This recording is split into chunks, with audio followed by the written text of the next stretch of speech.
journey week by week. SNL's best episodes they seek. From Colin to Hanks to Mulaney, counting down moments for you and me. Amazing episodes, epic hosts, the ones that the fans love the most.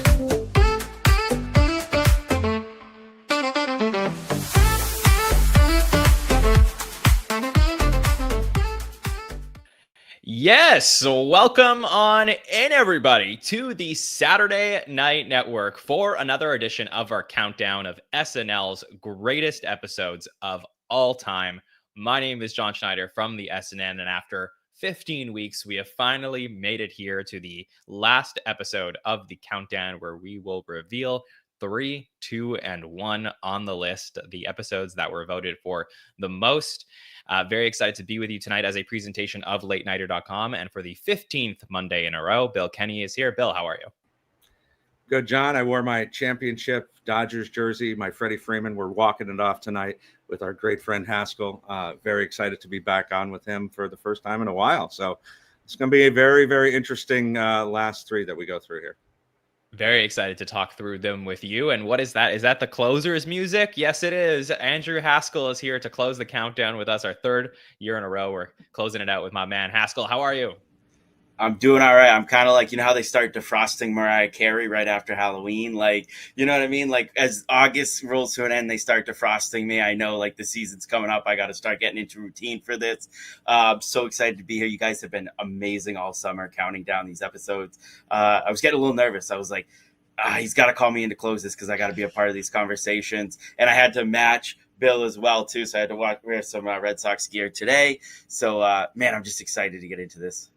Yeah, very pumped for this one. This will be great. You know these episodes are good. So there's no Lohan Ushers in the bunch here tonight. But let's talk through the first 47 of 50 episodes we have revealed here on the countdown. So in case you are for some reason catching this last episode and want to go back and catch up, here is your spoiler warning, but we're going to bring them up on screen right now. So from 50 all the way through 4, we started with Patrick Swayze's episode from season 16, then Michael Jordan's from season 17, David Alan Grier from season 21, followed by Anne Hathaway from season 34. The next week was Jerry Seinfeld from 17, Conan's episode from 26, JT Double Duty from 38, and Shatner from season 12.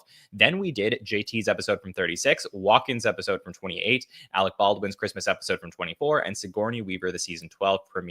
The following week was Gosling and Chris Stapleton from season 49, Baldwin and the B-52s from season 15, and then Seth MacFarlane's premiere from season 38, and Lindsay Lohan Usher from season 29.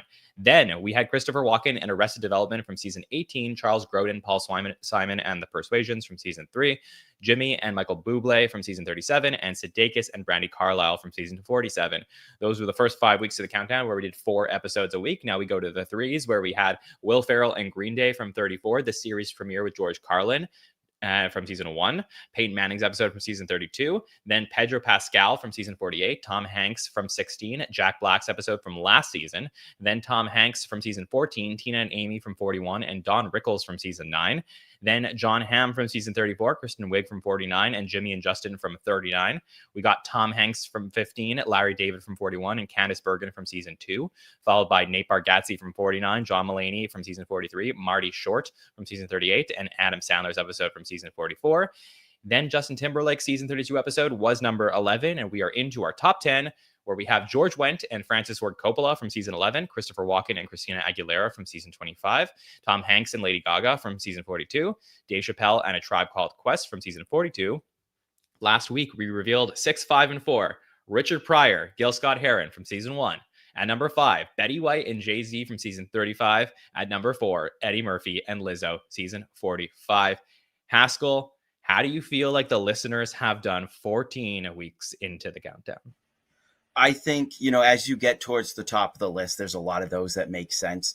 There's a couple of those episodes for me personally that I would really consider actually squeaking into the top 3. I think Betty White, Jay-Z is such an amazing episode. It's both hilarious and feels like a moment in time. That's a great one. I'm glad to see it made it into the top 5. Like I said, I might squeeze that into top 3. I also thought Richard Pryor, like, it just feels like there's so much reverence around the Richard Pryor episode. I think for a lot of people, like we saw, you know, Richard Pryor kind of get catapulted in the host countdown.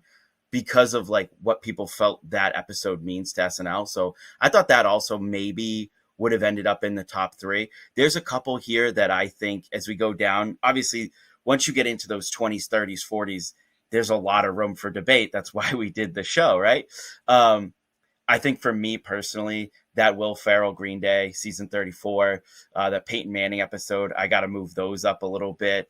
But for me, the number one, that Tom Hanks Lady Gaga episode is one of the best it might be representative of one of the best episodes of what putting SNL together is for me. And that one was firmly in my top 3. Glad to see that the voters got it into the top 10, but I would have liked to see that one a little bit higher. But for the most part, great representation here of all different eras of the show. There's obviously always going to be a little bit of recency bias. I think if we do this again 5-10 years down the line, a couple of those recent episodes might fall off a little bit, but I think the listeners did a great job. Yeah, I agree, Haskell. 33 seasons we have on the countdown so far before we even get to the 3 tonight. Bill, what do you think of the top 3 tonight? Can't even get it out. I know you're getting all verklempt, John. I'm choked up. I'm so excited. Yeah, discuss Rhode Island, neither a road nor an island. Yeah, no, this is, I've said it week after week. This is really impressive to see what's done here. As Haskell kind of says here, as you get to the bottom of the list, there was a lot more heated debate as far as how did they make it? How is it this high up?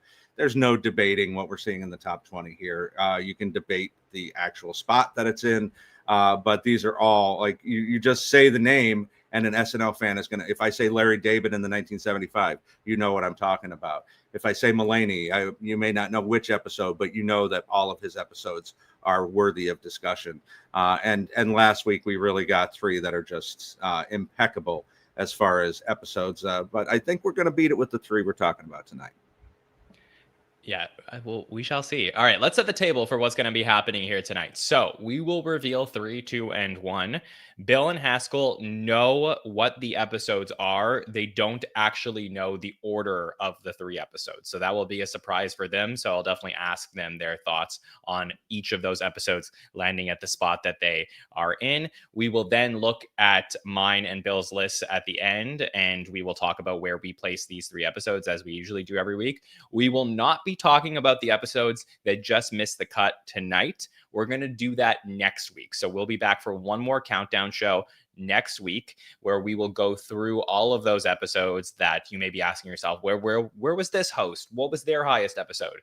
We can have those discussions next week. We'll talk through the host countdown, compare it to the cast countdown, among a lot of other stats that our team is putting together for next Monday show. So that's one not to miss next week. Okay, let's dive into our top 3 here tonight. And we will start with an episode that I would say is a practically, if not perfect, episode of Saturday Night Live. And that is from season 21, Jim Carrey and Soundgarden. Here we go. Let's talk through this episode here from May 18th, 1996, where there was so much hype for Jim Carrey to come and host the show. It had been many years that he had been on In Living Color and then was in a ton of blockbuster movies. And people were like, we got to get Jim Carrey to sell out and host Saturday Night Live. And he does that here. And it is one of the greatest episodes ever, nonstop laughs, and culminates the end of a season that SNL could have been canceled. They were so lucky to come back, and they finally put it all together in this episode and started that new era. So Bill Kenny, how do you feel about Jim Carrey's episode landing here at number 3 on the list? This makes so much sense. This has been a running theme throughout the countdown too, with Richard Pryor, Dave Chappelle, even Betty White, with people who were being clamored to come onto the show, all for varying reasons, whether or not they were on something else that was huge, like Chappelle's show. This is similar to that because this guy was the biggest movie star in the world, at least as far as comedies go, in 1996. And to think where we were just a year before this and how close it was, like as you said, John, we almost didn't have a 21. So to see him play with the likes of Will Ferrell and Sherry O'Terry and Norm Macdonald. It is just it.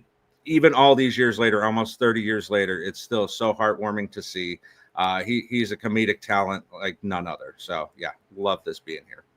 It's so crazy. It's a season that starts with a lot of new cast members that nobody knows. You know their names now because they would all go on to become pretty famous. But at the time, a lot of newbies in the cast. They could barely get hosts to host at the beginning of season 21. They had to take, talent from ER and other show like Friends, like other shows on NBC to come and promote on Saturday Night Live. So the fact that they got one of the biggest stars in the world to come out for the finale and he crushes it in every way shows that this is one of the greatest episodes and one of the greatest stories among these 50 years. Haskell, how do you feel about this episode overall and it landing here at number 3? Well, just starting to echo what you guys said about Jim Carrey, it's like, I think it might be a little hard to like think about where he was in like 1996 and like owning the box office and being like the biggest star in comedy. I think that's what we always want on SNL. It doesn't always line up, and here it is. And it's like, we also always feel like they have to swing for the fences on a season premiere, a Christmas episode, and a season finale. And here they did that, and it paid off like incredibly that this was able to happen. So to have a host like that in that moment is an amazing situation to be in. And then you just look at this rundown and there's two things that stick out to me. One, looking at the rundown, you go, if somebody asks you, what was SNL in the late 90s? I could just throw this rundown at them. Like, this is almost a best of SNL in the 90s. And it's a singular episode. Like, you add Mary Kathleen Gallagher in here and like, there you go. Like you just put together a best of episode. That's incredible to think about. And then there's like the other side of it, which is this episode very much is the Will Ferrell show. And first, it's amazing to think about. I know it's a different type of season because there was so many new faces, but it is weird to think, like, imagine in 2025, 2026, a rookie coming on and being this featured in an episode, even, deep into the season like this, like to be able to put that together is amazing. And it just goes to show, like, obviously, Will Ferrell's a top 3 cast member of all time, according to our list. To have an episode that features him this much and this strongly, of course, it's going to be in the top 3 of greatest episodes of all time. And that's a major storyline of this episode because at the beginning of 21, even though we had Get Off the Shed and other big moments from Will Ferrell, he was not the fan favorite. There's a lot of newspapers that we've gone back to look at for producing everything you need to know about SNL season 21. People were not fans of Will Ferrell. Like, I think a lot of the media found him annoying and over the top. And it really was this episode that I think changes the perception of Will Ferrell, where he goes head to head with Jim Carrey in several sketches. And it is like a masterclass to get to see the two of them work together at this point. I think this episode has some interesting consequences. I do think that sometimes SNL takes the wrong lessons from certain episodes. And maybe in this case, they took the lesson of, okay, recurring characters are clearly working their hits. That's why this has been so popular. So season 22 is just littered with episodes that are all recurring sketches. And I think that is something that sometimes happens throughout the history of the show. But for this moment on this night on May 18th, I think that everything is clicking. So it is truly deserving of its spot here at the top of the countdown. As we said, Jim Carrey promoting a lot of movies at the time, including Ace Ventura. I think he's promoting The Cable Guy for this episode. He had just done Ace Ventura, The Mask, Dumb and Dumber, Batman Forever. Like, he's been all over the box office. This makes perfect sense. So we'll talk about him and how he does here in this episode. I would say that there's not one sketch in particular that just took over the episode. I think that this is a story episode. So let's go through from start to finish, where we are in May of 96. So headed towards that 96 election. We're going to open with a Nightline sketch, which is also very much a part of season 21. We get to see Daryl Hammond as Ted Koppel, who he had been playing from a bunch of episodes in season 21. Norm is playing Bob Dole, who was just talking about leaving the Senate to prepare for his campaign, except he is consistently being one-upped by Bill Clinton, where we get to see this pre-recorded footage of Daryl as Clinton. So he's playing them both in this sketch. And the anger and the Norm, like holding the pen and getting angry, like that's a sight that I will always remember, Bill. Yeah, and Norm, this gets forgotten with the story of Norm sometimes, how good he was at impressions, and this is one of his better ones, along with the Larry King that he does. Yeah, this made for a very fun election season, unlike a lot of the ones we've gotten over the last 20 years. It was much more relaxed as Clinton and Dole went at each other. This was the beginning of that, and I mean the Clinton stuff. Daryl is still kind of finding his way with this. You know, you can even see it, that he doesn't have quite all the mannerisms down, but he's close. He's very close. It's funny to see the progression of that impression. And by the time, you know, Fall of 96 rolls around, he's really doing it well. But yeah, I mean, Daryl gets two of his best impressions here. Nightline was always a fun way to open the show in this era. So yeah, everything here is great. I feel like if you're watching at this time, you know that Daryl Hammond's coming back. Like you don't know who maybe will be there, if they're going to make some changes, but Daryl just being all over the cold open, having a role now that's solidified, that he is the impressionist of this cast. I think that really puts its stamp down here in the season finale, cold open. Haskell, your thoughts on this cold open? Yeah, I think this cold one, Norm Macdonald played Bob Dole so many times. Like I think he's like in the 20s with it. And for me, maybe it's just because this episode, this was like a heavy rerun episode for me growing up, like on Comedy Central, VH1 Class. Like I just remember this episode being on a lot. But that like image of him like frustrated with the pen, like that's my lasting image of that Dole impression is that. So I like that. I think this cold open too, like with Daryl Hammond, I know it's not the first time in the show that they kind of played around with having the impressionists kind of jump around and play multiple roles. Obviously Dana Carvey had done it, but I think it was one of the first times where it really became obvious that the impressionist and the cold open impressionist could really be a utility role that you could use somebody for, as opposed to something that the star quarterback of the show was going to do.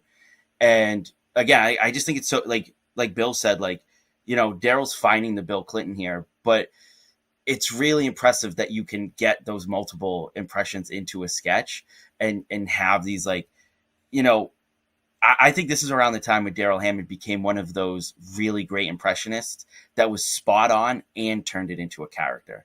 And I think that's where we're at with these cold opens, is we're starting to see him blend the two of like getting the impression technically right, but also deciding what this character was going to be. I completely agree with everything you're saying, and he's going to go on to become just masterful at it. We move into the monologue where Jim Carrey's going to come out. Huge applause for Jim Carrey. Again, it feels like even when you're watching this, I know that we're many years later. We're like 30 years later, but you could feel how hyped the episode is based on Carrey walking out and the applause. Like it feels like this is something that people are so looking forward to. And he comes out, you know, just says that he's sold out. He's there. We get this back and forth between him and Adam McKay, which is always like a fun look back at Adam McKay in the audience and the bits that he's going to do, where, you know, Carrey's doing this sort of thing where he's like, you know, channeling the aliens. And Adam says he doesn't like this. He just wants him to do his movie quotes, all the shtick that you would expect from Jim Carrey. So he's going to go and do them and watch him sell out big time. Haskell, Carrey is already masterful of the SNL room from this moment. Yeah, I think going back and watching this, it's like the idea of Jim Carrey selling out, I think, is a little, I don't want to say dated, but I think that's lost on a few people now. Like, I don't know if the idea of hosting SNL feels like selling out to anybody. I think there's even people, you know, in 2025, like maybe comedically on a different end of the spectrum from SNL that can host SNL, and I don't think anybody bats an eye at it. So it is an interesting time capsule thing to look and see. Like Jim Carrey has to acknowledge selling out to be on SNL, you know, and I know part of that's built from In Living Color and being, you know, having auditioned for the show and not making it. But that's just an interesting thing. I do think it was a smart monologue in terms of there's things that people want to see. This is Jim Carrey in the mid-90s. There are quotes that they have to get through.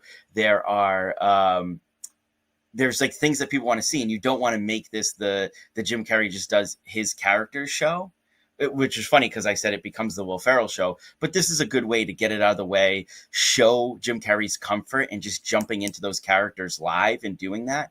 And then I think it's funny that to acknowledge like it's Adam McKay in the audience, and for an episode that really becomes Will Ferrell's breakout, it's his longtime collaborator also gets an appearance in this episode. So I thought that was really good. But I think it's a nice sort of just, I don't want to call it low key monologue, but for what we consider from Jim Carrey, like I think it's a pretty low key monologue. I would say so. I mean, I think that right away you establish that Jim Carrey is exactly who you thought he was going to be.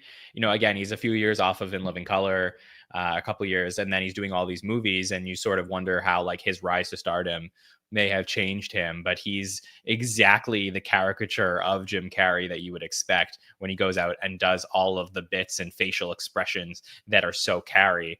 Bill, your thoughts on this one? Yeah, sometimes the stars just align, and everything we've already said about Will and of course Adam too, because Jim Carrey is the most quotable movie star at this point. If you're a comedy fan, if you're a movie fan, you're saying all of these lines to your buddies. Within 5 to 10 years, that's Will Ferrell. He goes into the Old School and the Talladega Nights and things like that. And Adam McKay is a big part of that. So I find that part really, really interesting. It's almost like seeing a rookie come onto a team and see what they're able to do with a future Hall of Famer. And then you get to look back at it and go, wow, those two played together for a minute. That's really cool to see. Yeah, and the fact that he ends it with Fire Marshal Bill, so we get a little In Loving Color nod, is really a great way to wrap up this monologue. It's really great. And I actually believe they had a guest writer in for this episode and the episode prior named Tom Martin, who helped with the cold open and monologue here a little bit. We're going to go to a cheerleader sketch, which is very classic season 21. This is a wrestling tournament. This is the Paul Appel, Sherry O'Terry, and Will Ferrell collaboration. And this time we're going to open up on a scene where Jim Carrey's playing Lockmeal, the foreign exchange student who is sent to America and joins the cheerleading crew. And we'll see some sexual tension between Ariana and Lockmeal that will culminate in this story where they figure out that he's taking diet pills or performance enhancing drugs. It is just a fun bit and way to get the cheerleaders in here. This felt like complete fan service, Bill. Yeah, 6th time we've seen this in season 21. So we're already on the precipice of recurring constantly. But this was probably the biggest hit of season 21 as far as recurring characters go. Mary Catherine Gallagher too. But yeah, this makes a lot of sense. I love that they give that love story to Sherry and Jim, kind of piss Will off even more. My groin appears to be petrified is a line that just stays with me. So to turn it into the drugging stuff and why cheerleaders would be drugging is really, really funny. And every time I watch these, I'm always, Will's amazing, but I'm always amazed with Sherry O'Terry, just her movements, the jumping around, like the prancing, like the way that she hops, it is masterful again. So it is just so good to get to see that. Haskell, are you a fan of the cheerleaders? Yes, I am. And I think maybe it's because maybe if I grew up, I'm a year old when this episode airs, and I'm a year old when this season is airing. Maybe if I grew up watching it 6 times in a season, I would be like a little maybe I would have gotten burnt out on it. But for me, it's like classic nostalgic SNL reruns is to see the Spartan cheerleaders. But it is funny to look back, like when I went back and watched this episode, and I was like, I remembered this sketch and Jim Carrey being a cheerleader. And I wonder this is feels like early in this sketch's run to be doing sort of like the introducing a new character, having like a big host play a role or be like one of these characters. And then I was a little shocked to see, it's already the 6th time that this sketch has appeared. Kind of made me think of, in recent seasons, like how like Domingo feel like he blew up and they were bringing it back, and it was like, oh, Domingo already, and they're running through the Domingo story and having all these celebrity cameos, and then it's like there's like 3 Domingos like over the course of like a little bit of time, and this is 6 in a season. But this sketch is great, and I think we're going to start a little run right here of conversations where you look at SNL characters and SNL sketches, and you look at Jim Carrey at the time, and you go, oh, he's just made to be thrown into this story.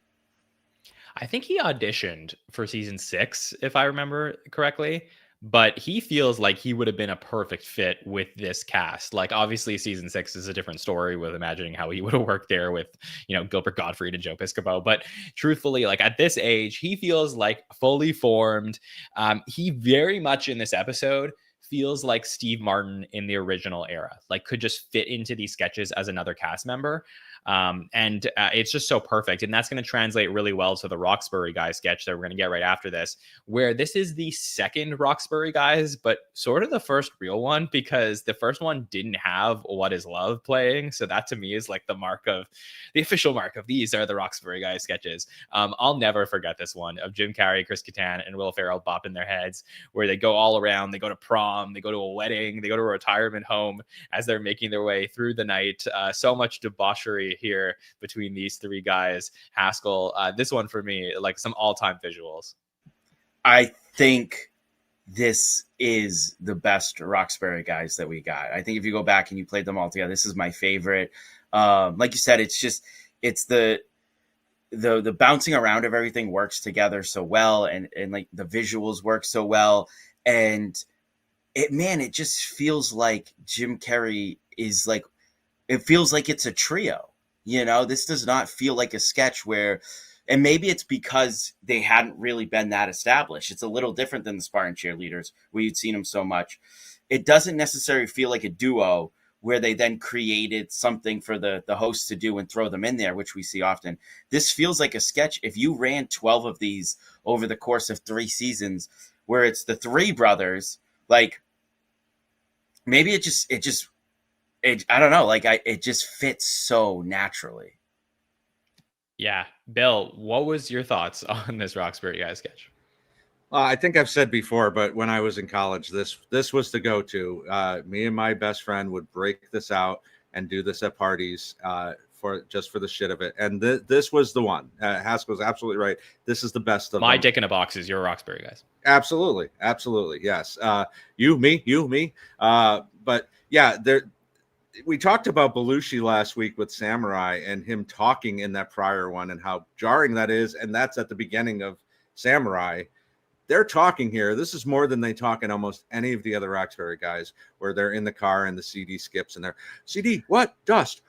Can I just say that's my favorite thing in this sketch, because I love it when they're like so overconfident and then there's just this pure panic that they cannot figure out why the sound stopped. It is so great, Bill. So great.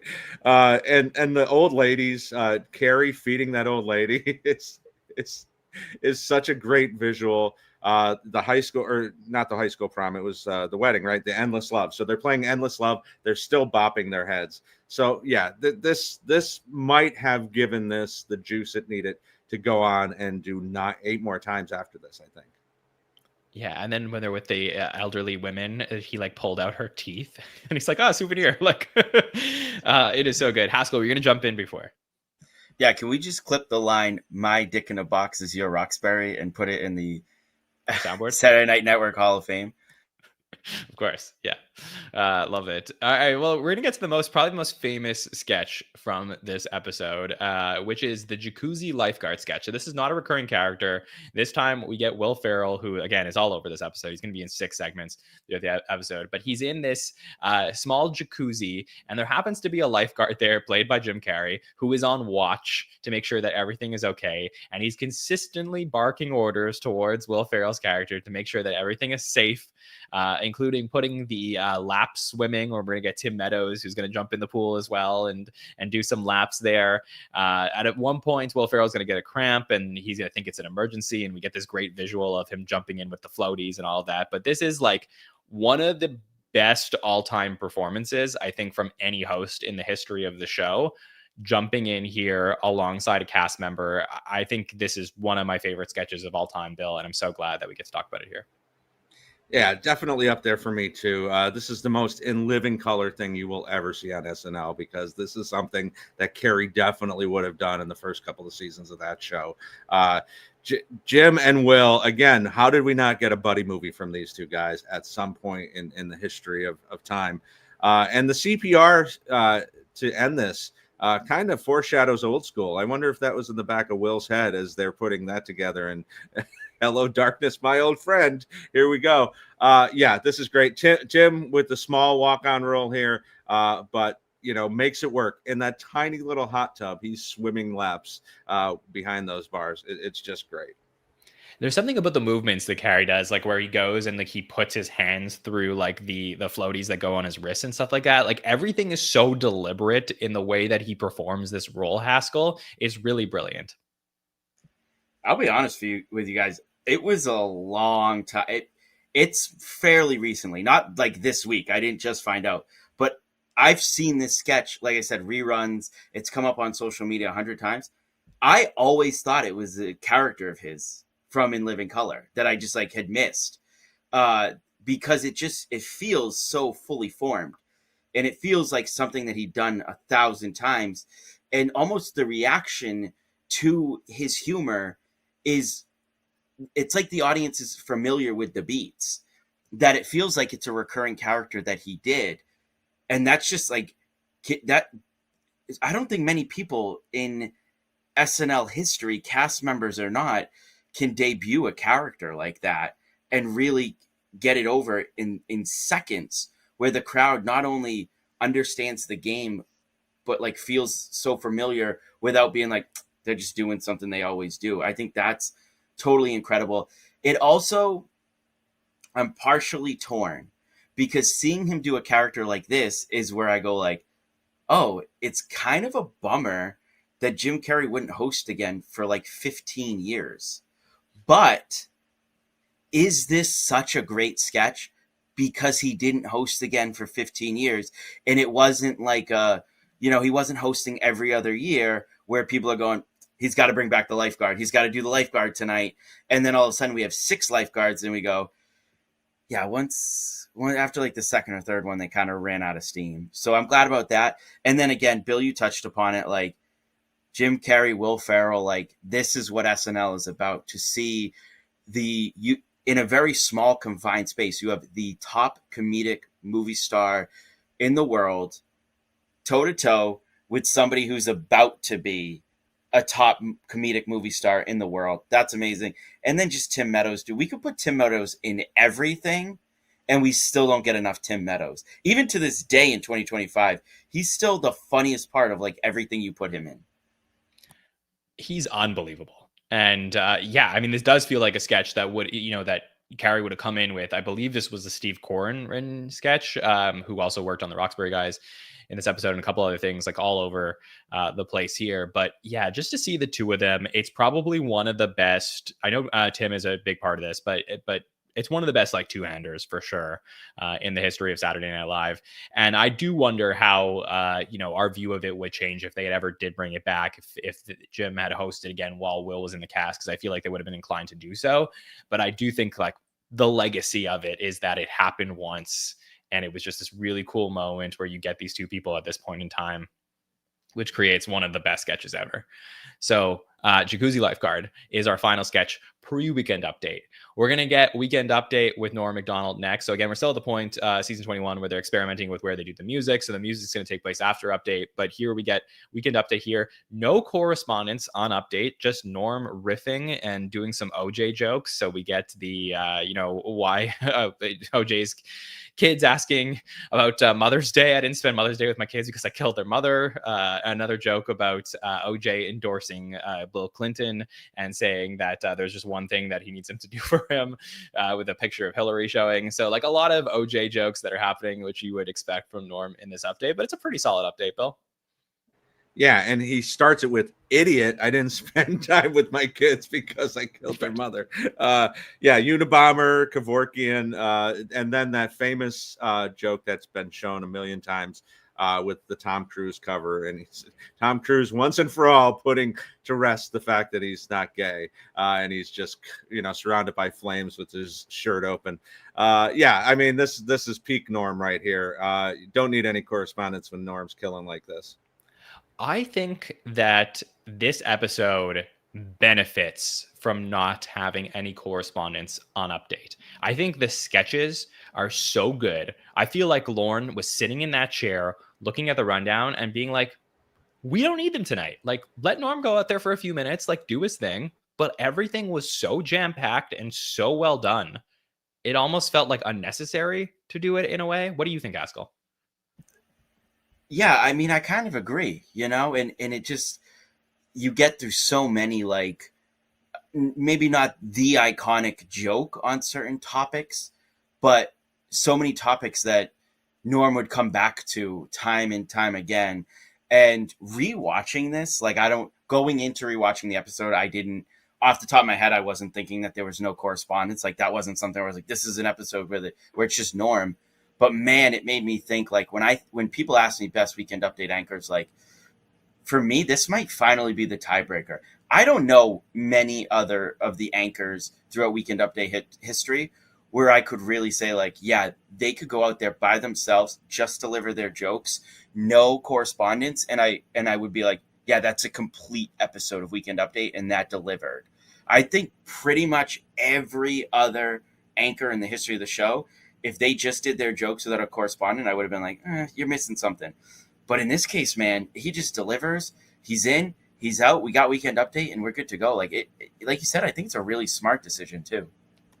I think Chevy maybe would be the other one there that you could sort of say could do that, but it is a very rare thing, and certainly cements Norm as one of the greatest update anchors ever. Fun fact, so we were talking before about this episode having no Mary Catherine Gallagher. I believe that the planned correspondent in this episode was Mary Catherine Gallagher on a Weekend Update, actually, which would have been interesting to think about how that would have added to the legacy here, but that doesn't make it through to the show. Then we get Soundgarden here. So rock band, pretty big in the mid 90s. Bill Kenny, they're going to perform Pretty Noose and Burden in My Hand. Anything you want on Soundgarden? Yeah, one of my favorite bands from this era, Burden in My Hand. Fantastic song and fantastic rendition here on the show. Everything about this episode is 1996, and this is one of those things, Soundgarden, of its time.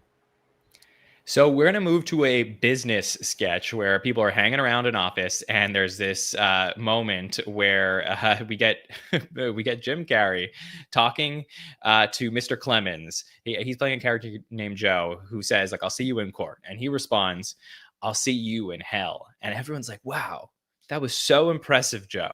And then he just can't stop saying it. So he just says it to everybody. We eventually get a voiceover that he's used it for months. He's going to get fired later on in the sketch and have a heart attack before he can finally say it in a way that is well deserved. And then we flash forward to him in hell many years later, asking, when is everybody finally going to get here? And they all arrive and they have some fun together. This is such a bizarre, cute sketch. Like, if there is that some sort of combination of those two adjectives. Haskell, your thoughts on I'll See You in Hell? One of my favorite sketches of the night, because it's also one of my favorite, like, games in comedy, which is like the emboldened fool who thinks they won the game but didn't really. Like, this just, to me, kind of feels like, thinking that this is going to work and, like, continue to work feels like something like, some, like, sitcom characters that I like a Michael Scott or Homer Simpson, Peter Griffin. Like, I feel like it's something that they would do and, like, kind of fall into this trap.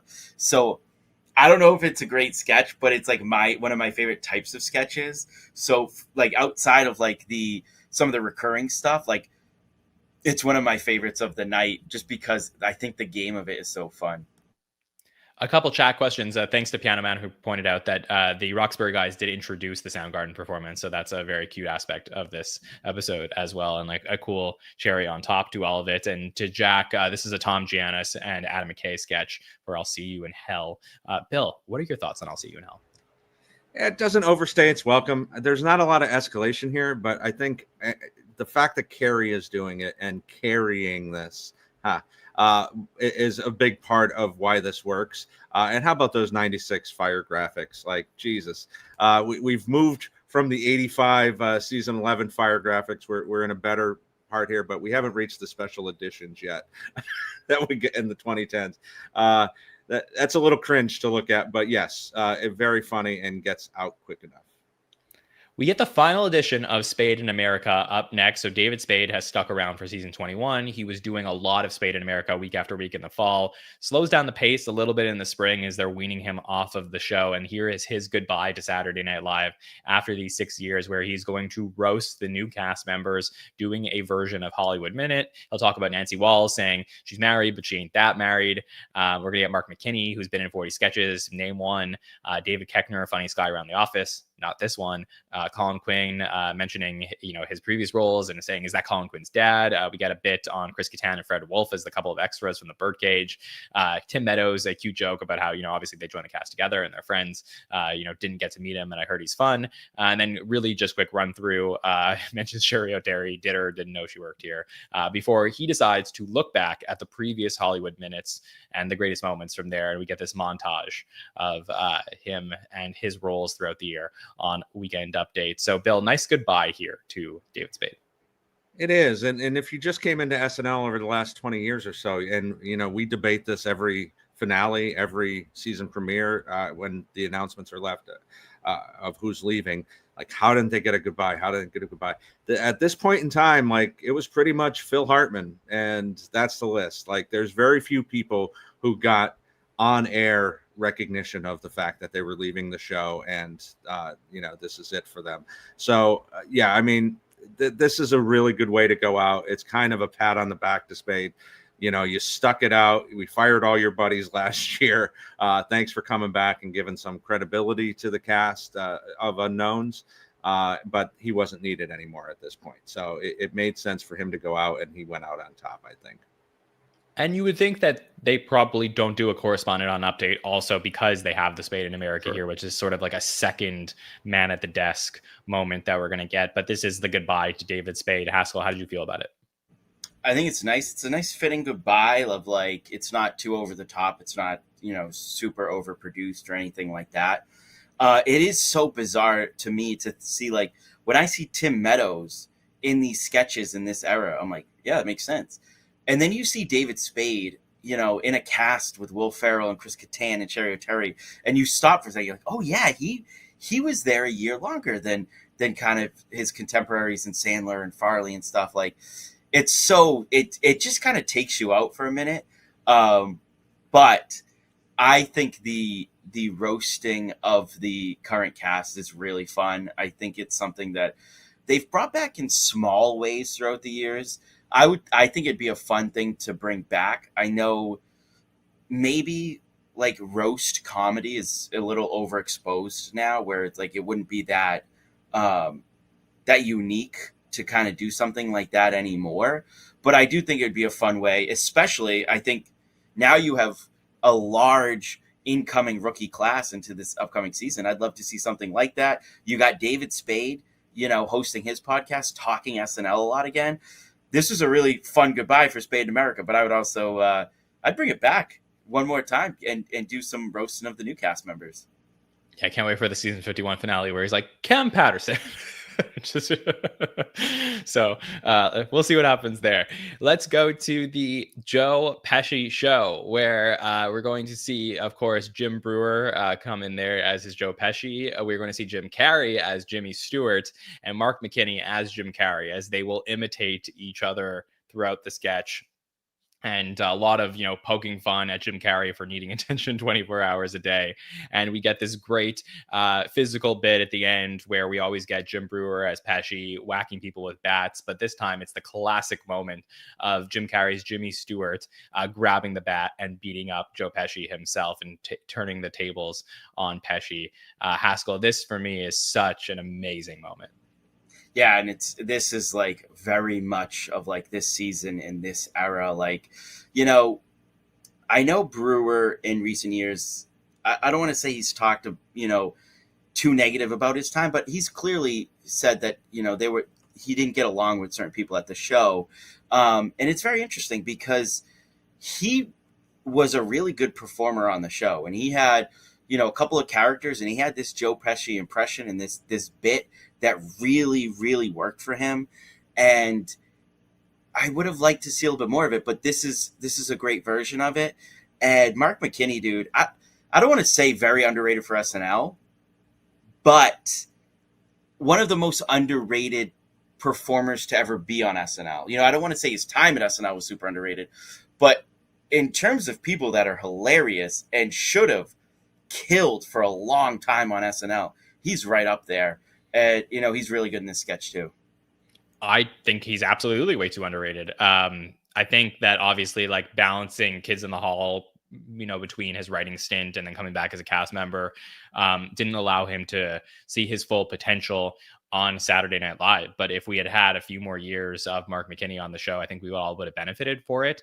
I definitely see this as like one of those interesting moments because we're going to get Mark McKinney for one more season, Jim Brewer for 2 more seasons. But I think that these are the guys that need to move out of the way for Will Ferrell to become fully formed as they take up a lot of room in the cast. But ultimately, this is a great showing for both of them, Bill. Yeah, Joe Pesci always worked for me. And it is funny to see. I mean, this was a deep cut even in 1996, but he's doing Jimmy Stewart, who does a poem.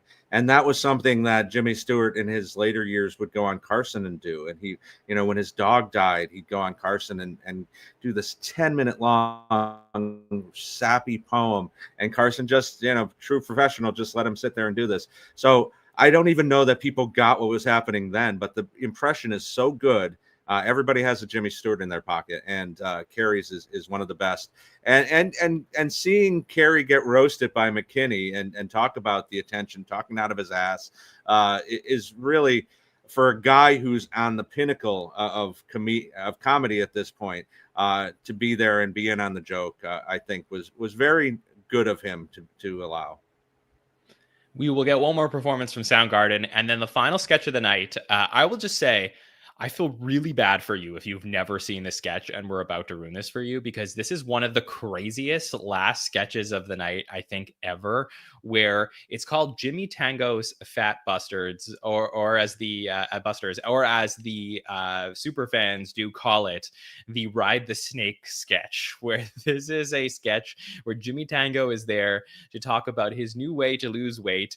He's just lost 155 pounds in the last 3 weeks from vibrating heat beads and crystal meth in his system. And Jim Carrey is playing this so manic.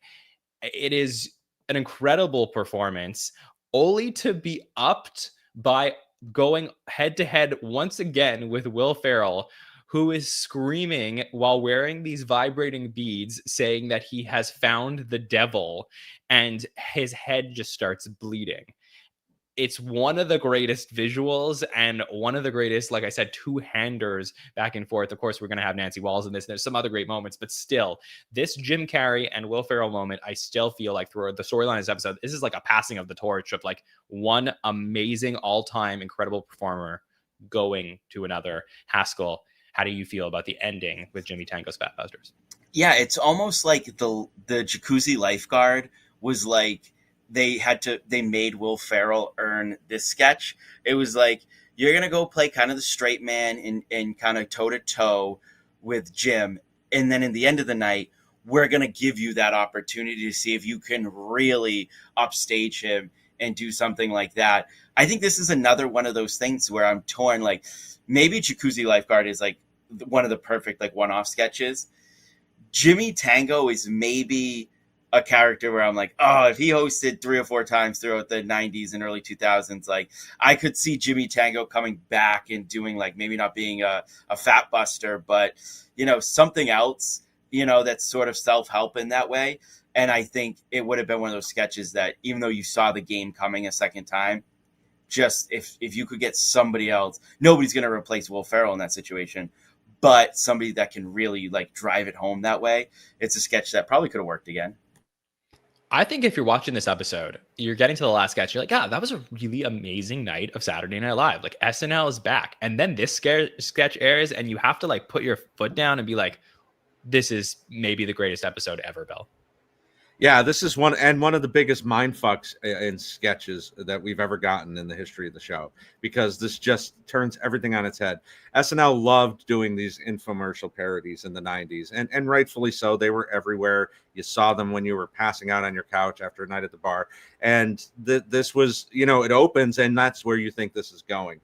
And for it to take that hard turn, I mean, and as Haskell says, if they brought this back, could you imagine Carrey and Sarah Sherman doing this now? Absolutely. I mean, this absolutely would work in modern SNL to bring this back. Of course, she'd be decapitated, but yeah, this, you know, again, the thread line through this entire thing with Will and Jim, it was really amazing to go back and watch. And I've seen this episode a bunch, obviously, but to be able to see how from start to finish, these two titans working together in so many things. And yeah, this is one of those. This is like the B-side of one of your favorite songs, and like, you know it, but the guys on the street don't, and you're like, how do you not know Ride the Snake? I could just see Sarah Sherman ride the snake. It's one of the all-time great 10-to-1 sketches in the history of the show. So that's the rundown. Like, literally no duds. I said one of the most perfect episodes in the history of the show. I think it definitely has an argument to be number one on this list. So Bill and Haskell, I would love your overall thoughts on this episode now that we've gone through it. Without revealing the next two that are to come, how do you also feel about this one landing at number 3 here? So Bill, starting with you. Well, starting with last week's episodes and continuing on with this, there is an argument to be made to be number one for this one for sure. If I don't agree with you on that, it's not like, how dare you? There are no duds. There's everything is a banger from beginning to end, including a cold open, which we've had so many episodes on this countdown where it's so topical and it's so bogged down, and this isn't. It's still, even though it's a 96 election, it's snappy and it fits. And just the connection throughout the whole thing. This is definitely in contention for one of the best episodes of all time. Haskell, your overall thoughts on it landing here at number 3? I won't give anything away, but this episode is top to bottom funnier than the 2 episodes that are going to land above it.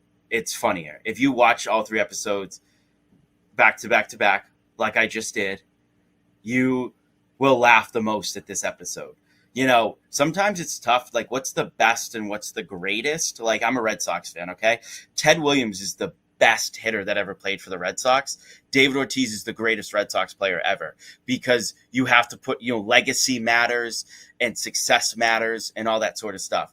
This, to me, we'll talk about the other 2 episodes and make a case for greatest. This might be technically the best episode of that SNL ever put together. And my just last thought about this episode, and it's something I've seen throughout this list a few times, and I think we're going to see it the rest of the night, is there is something that I think fans feel about, oh, this episode feels like it's all coming together. And that's what catapulted some episodes, and definitely with this one too. There is a feeling when you watch this episode where you go, oh, I see the present and the future of SNL coming together at once. I completely agree with you. I was going to say the same thing, which is that I think that this is most probably the best episode in the history of the show. I think there's one other one that I could maybe argue between, and we'll talk about that at the end of the show.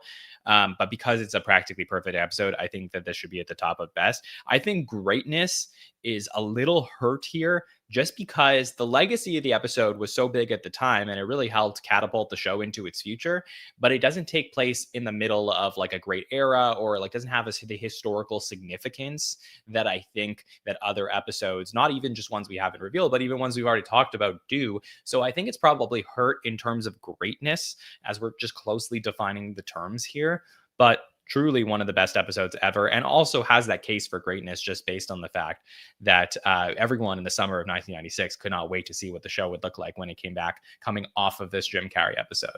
So that's number 3 on the list.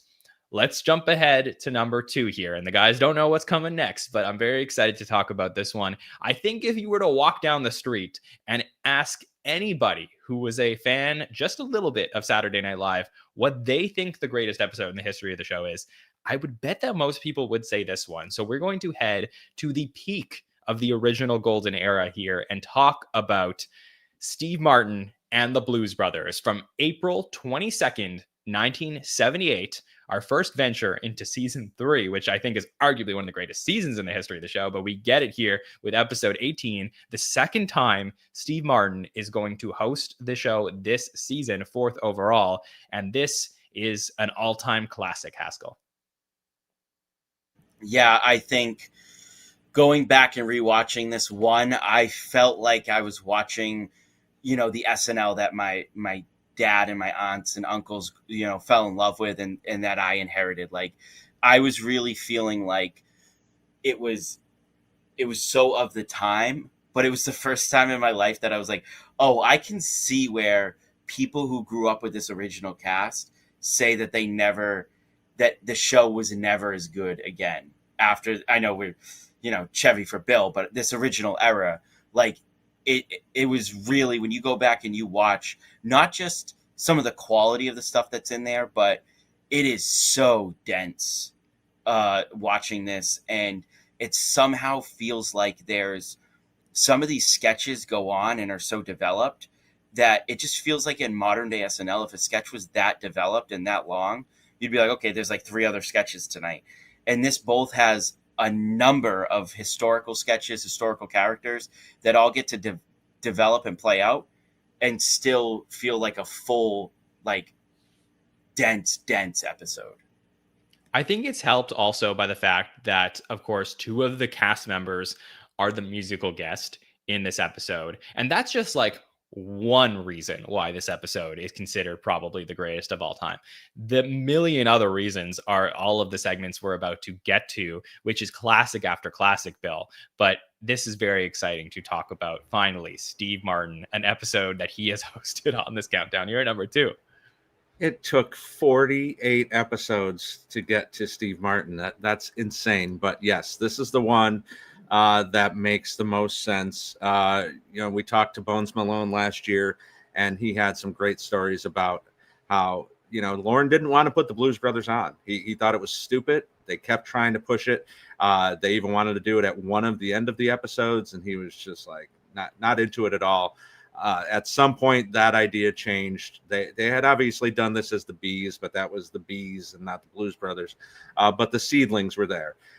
So, yeah, I mean, all the talk about Eddie hosting while he was a cast member, and that was a huge deal. It'll probably never happen again, save for maybe Keenan. But having 2 of the cast, you're basically saying, okay, you guys are carrying this. And to put it with somebody like Steve Martin, who's already establishing himself as one of the best hosts of all time, all the way back in season 3. Him and Buck and Elliot Gould and Candy are in that talk at this point. So, yeah, I mean, this is the one that people talk about. I'm not surprised to see this here. When I'm not good at guessing ahead of time, I knew this was one of the ones we would be talking about in the final week.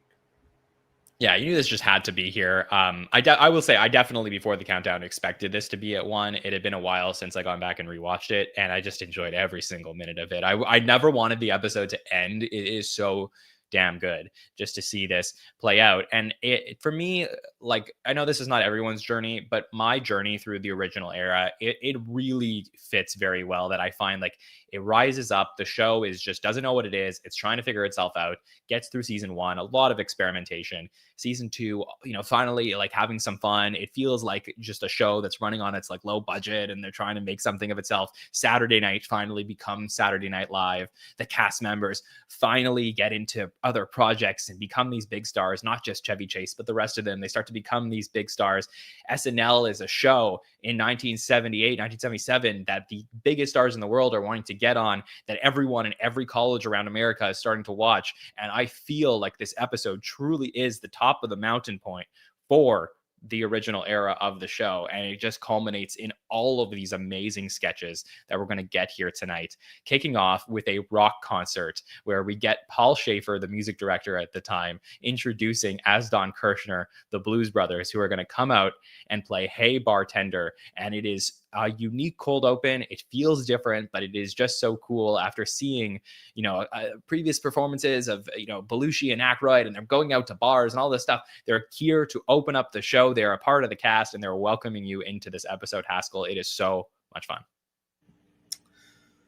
I'm about to get flayed. The Blues Brothers are not my thing. They're just not. Going back and rewatching this was I watched them in order of airing. So this was when I did my rewatch in preparation for this episode. I knew they were the musical guests, and then the second the cold open started, I was like, oh, I know that now I remember what the opening to this is, and I respect it. I respect what the Blues Brothers are, and it's so cool, and it goes to show how different SNL was at the time, and it wasn't a sketch show, right? It's heavily sketch show,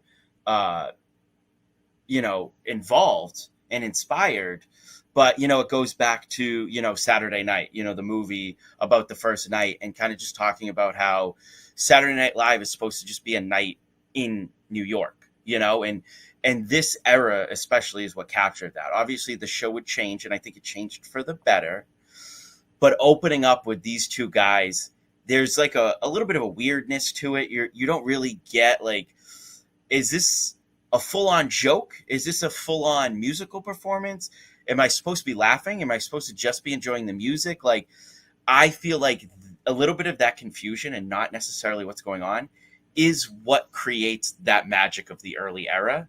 So as much as personally for me, I was like, just give me a cold open from that era. I want to see jokes. I have full on respect for what the Blues Brothers are and kind of the historical significance and just the coolness factor of opening the show with this.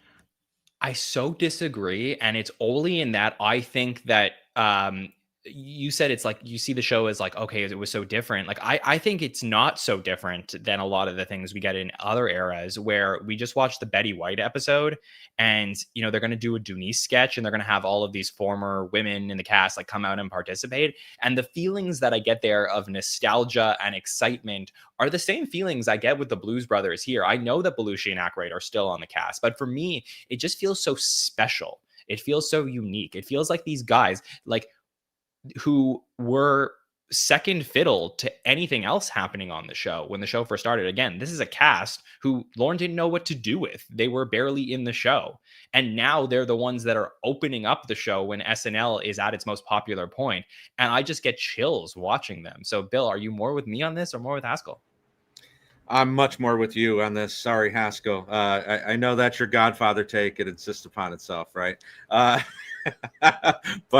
no, I mean, especially like just going to the Blues Brothers Con last year and seeing that people, even in their teens, who were born way past this era, are still into this. And blues music, yeah, it's not for everyone, but there's something about the way they play and their respect for the people who played blues before them. Now, obviously, this is before the movie, so it's kind of interesting to think in your head what people must have thought in 1978 watching this, knowing Aykroyd and Belushi were in the cast, not having seen anything like this. It's funny looking back on it now, seeing what a big hit the movie was and everything that came after it, and the fact that it still resonates with a lot of people at this point, 50 years later, almost 50 years later. But yeah, I mean, this is a really, really interesting way to open the show. I don't imagine SNL ever opening the show with music other than during tragedies in modern SNL. But yeah, this is great. And I love that Paul introduces him as the silent blues brother, Elwood. Obviously, Danny would go on to talk a lot as Elwood. So yeah, great way to open the show.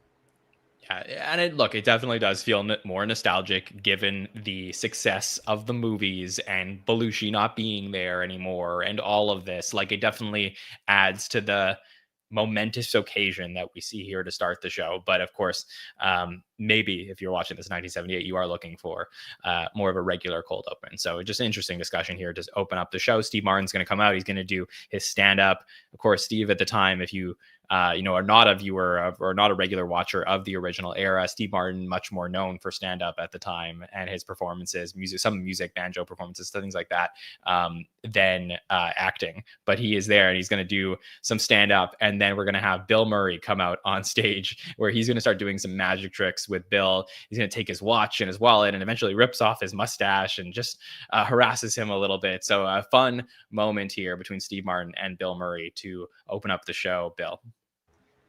Yeah, I miss Steve being a stand-up. There's a great documentary on Apple TV about Steve's life, and he talks about getting away from stand-up at some point in the early '80s. But this, he's at his peak with as far as all the albums that are coming out. One of my favorite non sequitur lines where he's talking about someone being on the other end of the phone, and they say, "Did I assassinate your penguin?" I mean, it's just so silly and stupid, but then, yeah, I mean, it really amps up with Billy coming out, and this turns it into one of my favorite monologues by Steve, when he starts the magic tricks and taking his wallet and eventually, taking his underwear 3 times and his mustache. Billy plays a great role here. So this is one of the better Steve Martin monologues for sure. And I think I said before, this is his second time hosting the season. This is actually his third time hosting this season, which is a rare feat here for Steve Martin to host the show for the third time. Haskell, how did you feel about watching an old classic Steve Martin monologue? Dude, he's just so good, man. Like you say, it's his third time hosting of the season, his 4th or 5th time hosting overall, right? And he's just so stinking comfortable out there. Like it's almost bizarre to see. Now you think about the show, it's bizarre to see a host almost so much more comfortable than the cast. But you know what I mean? Like he's had so much SNL screen time at that point that this version, this era of Steve Martin, I just feel like both, like, I'm aware of how much that kind of defined my sense of humor, and also going back and watching some of his old stuff, realizing how much he, set my sense of humor without knowing it, because he just inspired so much. That raw, dumb confidence in what he's saying inspires so much of what humor would become. I absolutely love it. The magic is just so great. I am I've seen this monologue before, but I'm really happy to go visit it, because it now I have a new one of my favorite monologues ever, because this was just I was a little kid giggling watching this, because I didn't remember the specifics of the lines, and like you said, the non sequiturs and the confidence that goes with it. It's really, really fun. It's so good. And right after this, we're going to get a rerun of a commercial from Christmas, the Mary Kay Place episode, where it's the Hey You commercial, very famous Gilda commercial, the perfume for one night stands. So that's an extra bit that you don't see on the rundown here, but does take place as a commercial parody between the monologue and the Festrunk brothers, or the 2 wild and crazy guys who are here. And this was a season 3 character where Steve Martin's going to host the premiere of the season, and we're going to get to meet these characters. And here they are at the apartment, ready to invite over some foxes. They're going to have Garrett Morris come in, and I always love Garrett being a part of these sketches, and he's going to be their friend Cliff, who's going to have to break it to them that these chicks are not going to show up, but the foxes do end up showing up here, and it is so great to get to see the wild and crazy guys, the first classic moment with some amazing characters. Haskell, how do you feel about this one? This is, again, so fun to revisit, and I love a sketch where I can sense how much fun somebody had writing it.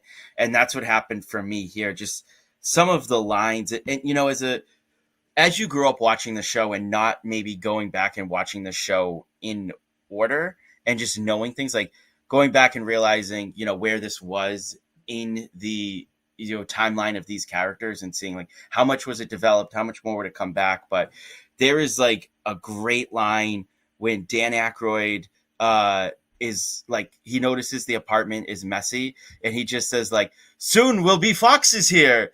And it's just so he delivers it with so much confidence, but also there's one word, there's almost the pattern to how they speak, and then every so often they will adjust the pattern so you feel you know what they're gonna say, and then they mess it up a little bit, which I love. And then the bit with the bringing in the vacuum, and it's just really dynamic. There's a lot, you gotta really appreciate these early seasons and the swings that they would take, in that a lot of eras recently in SNL, that big prop would be so easy to move. It would be such a well-oiled machine that when you look back on it in season 3, there's something really special about knowing, like, man, that prop could have fell over. Like, so much could have gone wrong. So I really liked the I could feel the fun of the writing of that, and I just liked how there was a little bit of danger to the blocking and everything of that sketch. Bill, were vacuums from Czechoslovakia that big back then? Had to get one last one in, John. No, I don't believe so. I'm not from Czechoslovakia, so I'm not sure. And I was 2. But listen, this, they did this 4 times besides Never too young to vacuum. Wow. Save that clip for when you have kids, John. I want to hear that again. They did this 4 times in this era. This is the one that was shown. Before SNL was on cable constantly and things like that, there was the VHS tapes, and this was on the Best of Steve Martin. This was on, they did season best ofs on VHS from the 70s. So this might be the sketch I've seen most in the history of the show, because I just rewatched those tapes over and over and over again. And one of the most famous lines ever, right? I mean, Wild and Crazy Guys, still to this day, if you said that, people know it's from SNL. It's up there with more cowbell and things of that nature. Danny and Steve just have such a great chemistry together, and they really play it well here. I think the other ones are okay, but this one is definitely the best of the Strunk brothers. I would think so. And speaking of crazy props, there's a lot of prosthetic props and animals, and it is chaos in the Theodoric of York medieval barber sketch. Another great one coming up next, where Steve Martin is providing medicine while also cutting hair as the medieval barber. As he, you'll feel better with a good bleeding. We get his sidekick. We get to meet Brunhilde. Always love that. And of course, will end with one of the greatest monologues probably ever in the show, where he talks about, as a character, realizing the error of his ways and everything that he's been doing, and saying maybe he should go about the scientific method. Nah. And it is so great. Bill, how do you feel about Theodoric of York medieval barber? This is one that's grown on me over the years. I think I didn't love it the first 100 times I saw it, but it's really come along for me. Billy Murray is fantastic here, kind of the prototype of his honker and his Caddyshack character, with "I'm bleeding already," and I don't know what word they say here. I've never heard this word in any other context, but the caladrius bird, when they bring the bird out, and if it looks at her face, she will die. And the bird's looking all over the place, clearly not following the cue cards. And Steve I've always wanted to know, it flies away. And I've always wanted to know, like, where did it fly to? Like, it was live sketch. It was very weird. Clearly was not supposed to do that from the look on Gilda and Steve's face, but yeah, Broomgilda. But no, I really do enjoy this. I wish they left this as a one-off, but this is really funny. Yeah, we're going to get the Theodoric of York medieval judge later on, but this one is the classic that most people remember, Haskell. Yeah, I mean, I think this is where this episode and, the Jim Carrey episode that we talked about, for me, this is where the Jim Carrey episode starts to pull away a little bit.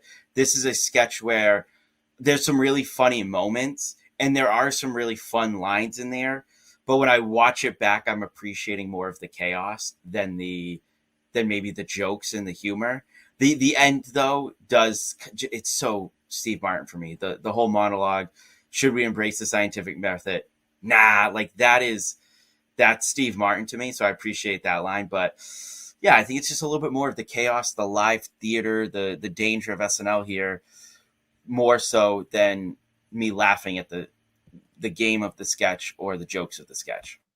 And I also love, one of the things that's so great about this episode is the placement of the sketches. I think everything is really perfect. I love that they go from the more like quiet, subtle, like guys in an apartment sketch to this absolutely chaotic scene where people are coming in and out constantly, to the next sketch, which is probably the most emotional segment that I have in my association with Saturday Night Live, where I literally cry every time I watch Dancing in the Dark, which is this scene.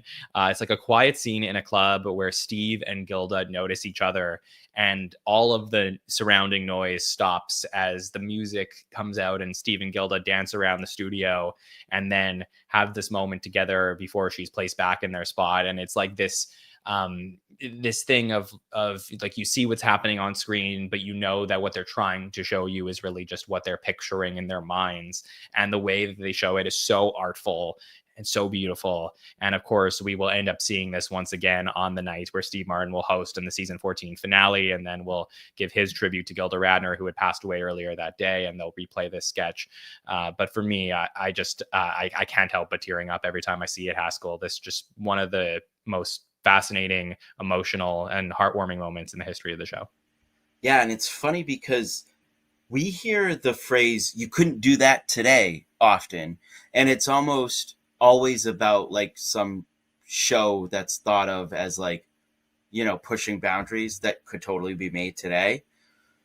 And this is like almost the opposite of that. Like, this does feel like a sketch that for many eras of the show, including today, like, you couldn't really do it, like, or you wouldn't do it. Like, it's just so subtle. It's so beautiful. It's not a game. It's not jokes. And it's almost like, I feel like I'm talking out of both sides of my mouth here in terms of like me saying like, yeah, I get the Blues Brothers and I respect it, but I wish it was funny and they had more jokes. And that, but then also enjoying this, like, maybe this is just a little bit more heartfelt, and I get it. And it does benefit a little bit from it then eventually being the tribute to Gilda. Like, I really try to separate that when just looking at this episode and trying to figure out the greatness of this solo episode. But to be fair, if you're looking at the legacy and the greatness of an episode, if it's going to have a sketch in there that becomes the tribute to one of the most beloved cast members ever, then you kind of have to factor that in. And that's what it is. So I think it is, without being a joke sketch, without being a game sketch, it still becomes a very iconic sketch in the history of the show. Yeah, I mean, taking away, of course, obviously the loss of Gilda from the context of the sketch, I kind of think like the only close thing I can think of that somewhat compares to something like this is like the Austin Butler singing Blue Christmas to Cecily Strong, and you sort of see like Colin Jost like who obviously had this like amazingly close friendship with Cecily, and you got to see like their relationship in that moment, and I talked about how powerful that was. But it is an amazing moment, and maybe one day we'll look back on that as talking about how important it is, but it is so recent and hard to evaluate.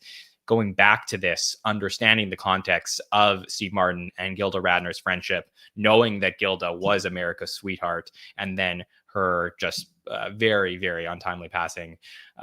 It is just, again, to me, one of the most beautiful moments in the history of the show, Bill. Yeah, I'd put it up there with Love is a Dream, where, retroactively you see how much it meant. And another scene that's not funny. It's more heartfelt even in the moment. But looking at it through the lens of 1978, you have to imagine, like, if you're an SNL fan, you have no idea what the inside of Studio H looks like. And to get kind of that view of all the different stages as they're moving their way across, going from funny to sweet, him carrying her back to her seat, the disco music kind of, introing its way in and then outroing its way out at the very end. It is definitely, I mean, it benefits in a strange way from being used as kind of a memorial to Gilda. But on its own, I think it stands and fits very well within this episode.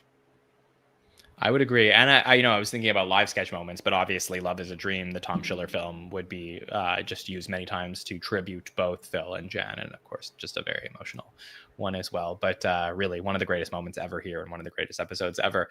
So season 3 of SNL is one of my favorite seasons ever. I argue that I think it is a contender for one of the greatest seasons ever. Weekend Update in season 3, not my favorite. The team of Dan Aykroyd and Jane Curtin, I never thought fully clicked together. Except this episode, the magic of the night, I felt like it just all worked for me. We're going to get a couple of correspondents here on Update where we'll see Garrett Morris next to Dan Aykroyd. They're talking about how he's going to go off and test some dope and marijuana. We're also going to get a point counterpoint, a pretty famous one about federal aid for abortion, where, of course, Danny's going to call Jane you ignorant, misguided slut, and say just a crazy line in retrospect about abortion towards Jane. But it is a fascinating sight to get to see Danny and Jane actually working really well together here on Update. Bill, your thoughts? Yeah, point counterpoint kind of put them back on track a little too late. I think this is the third time they do this. But yeah, there is a chemistry there because of that and how hardcore Dan goes after her.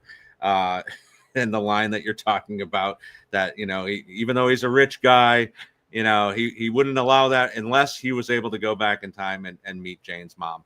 And if you know the rest of the line, go look it up. But, I'll read out the line because it's just I'm just quoting what he said. But he said, "If I was around when your mother was carrying you, not only would I have paid for your abortion, but I would have carried it out myself."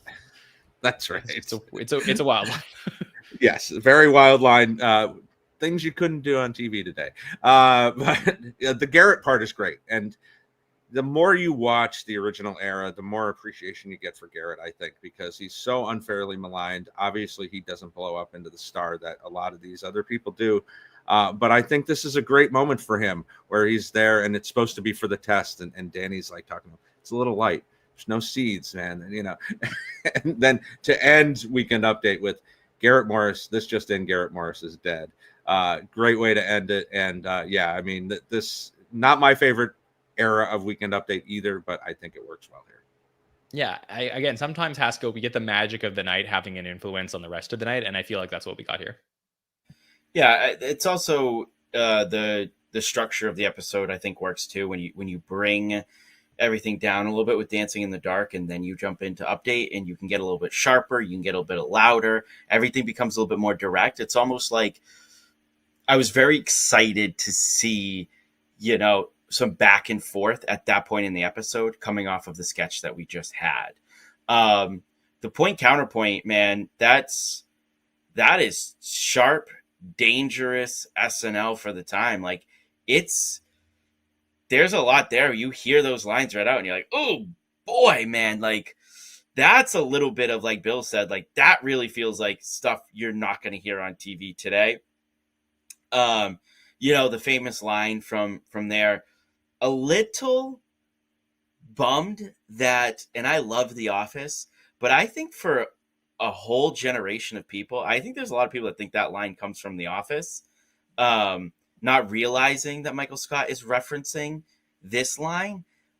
Totally an aside, does not impact the episode, just kind of a bummer. Like, my wife will do that to me. She'll say that line sometimes and I'll hit her with like, what's that from?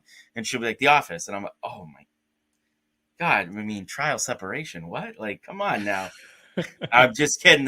I'm just kidding, honey. But no, seriously, like, when you talk about greatest episodes, maybe not best episodes, but you talk about greatest and legacy, you do have one of the most famous lines and famous back and forths and interactions in Weekend Update history.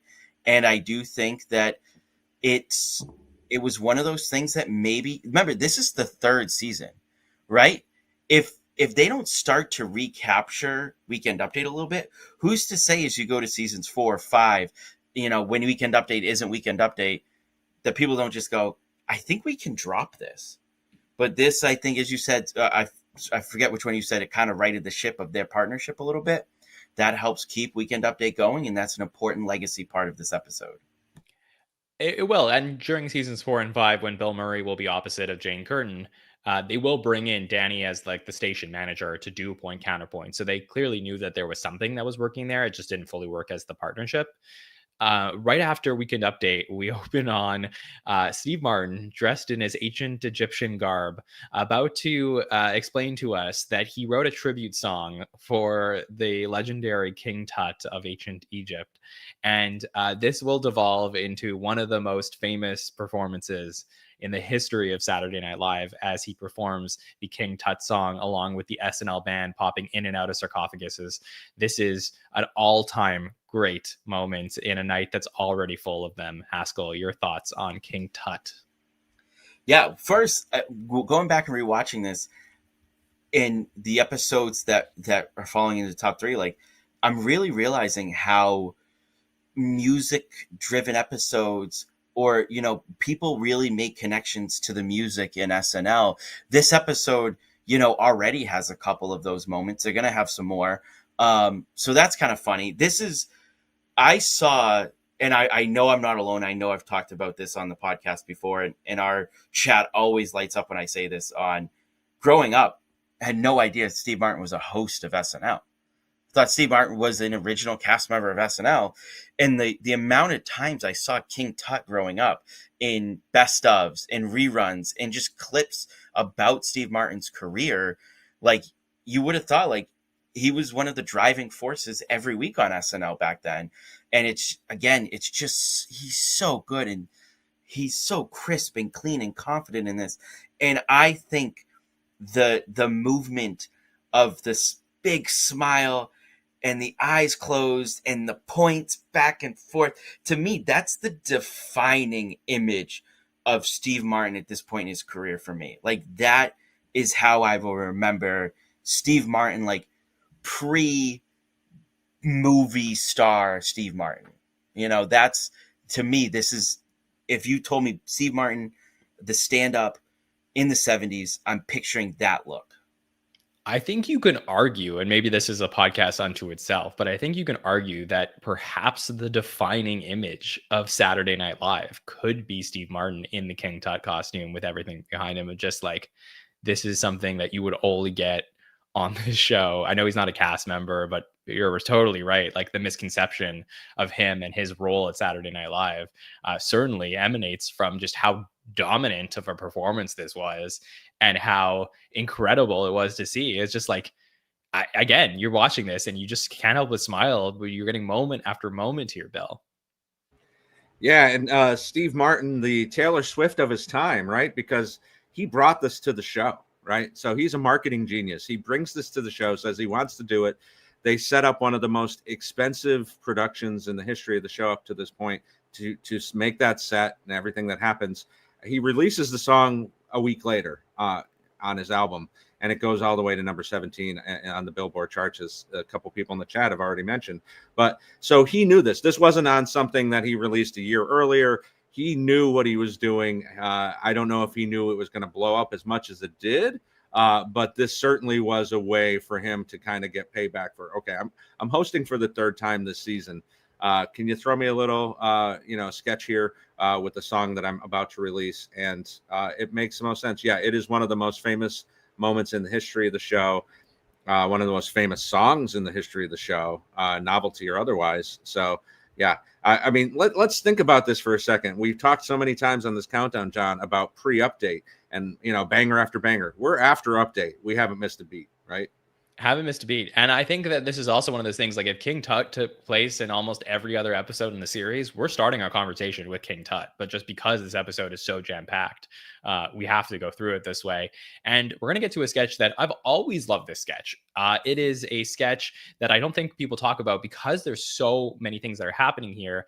But this is like this Marilyn Suzanne Miller piece of, like, you get a couple in a bedroom who are lying in bed and talking to each other about how, we're going to get Jane and Belushi. So they're going to be next to each other. And Jane, playing Betty, turns to her husband, Harold, played by Belushi, and says that she's been cheating on him with Mr. Lampton, and starts talking about how he's older and what they do and explaining it. And then he says, I've been cheating on you too with Peggy Ann Randolph. And they both describe the cheating to each other. And as you're watching this, you're seeing like this bizarre situation where a couple is not getting upset at each other for cheating on each other. And instead, they're both enjoying what they're hearing from each other, only for you as the audience to then realize that they're not actually cheating on each other, but they use these stories as ways to turn each other on. And I think it is, like, again, some of the most smart writing that you get sometimes with these, like, slice of life moments early in the original era. And just to have Jane and Belushi, who, like, famously, like, we're not the best co-stars with each other, but, like, to have them play this so well here. John, like, super subtle. Jane, as brilliant as she is, like, this to me is another classic in a night full of them, Haskell. Yeah, and again, you can sort of feel the biting with each other. Like, maybe it's just knowing hindsight, knowing like, you know, the ruffled feathers between the two that could arise sometimes, but like you can kind of feel that a little bit, which I like.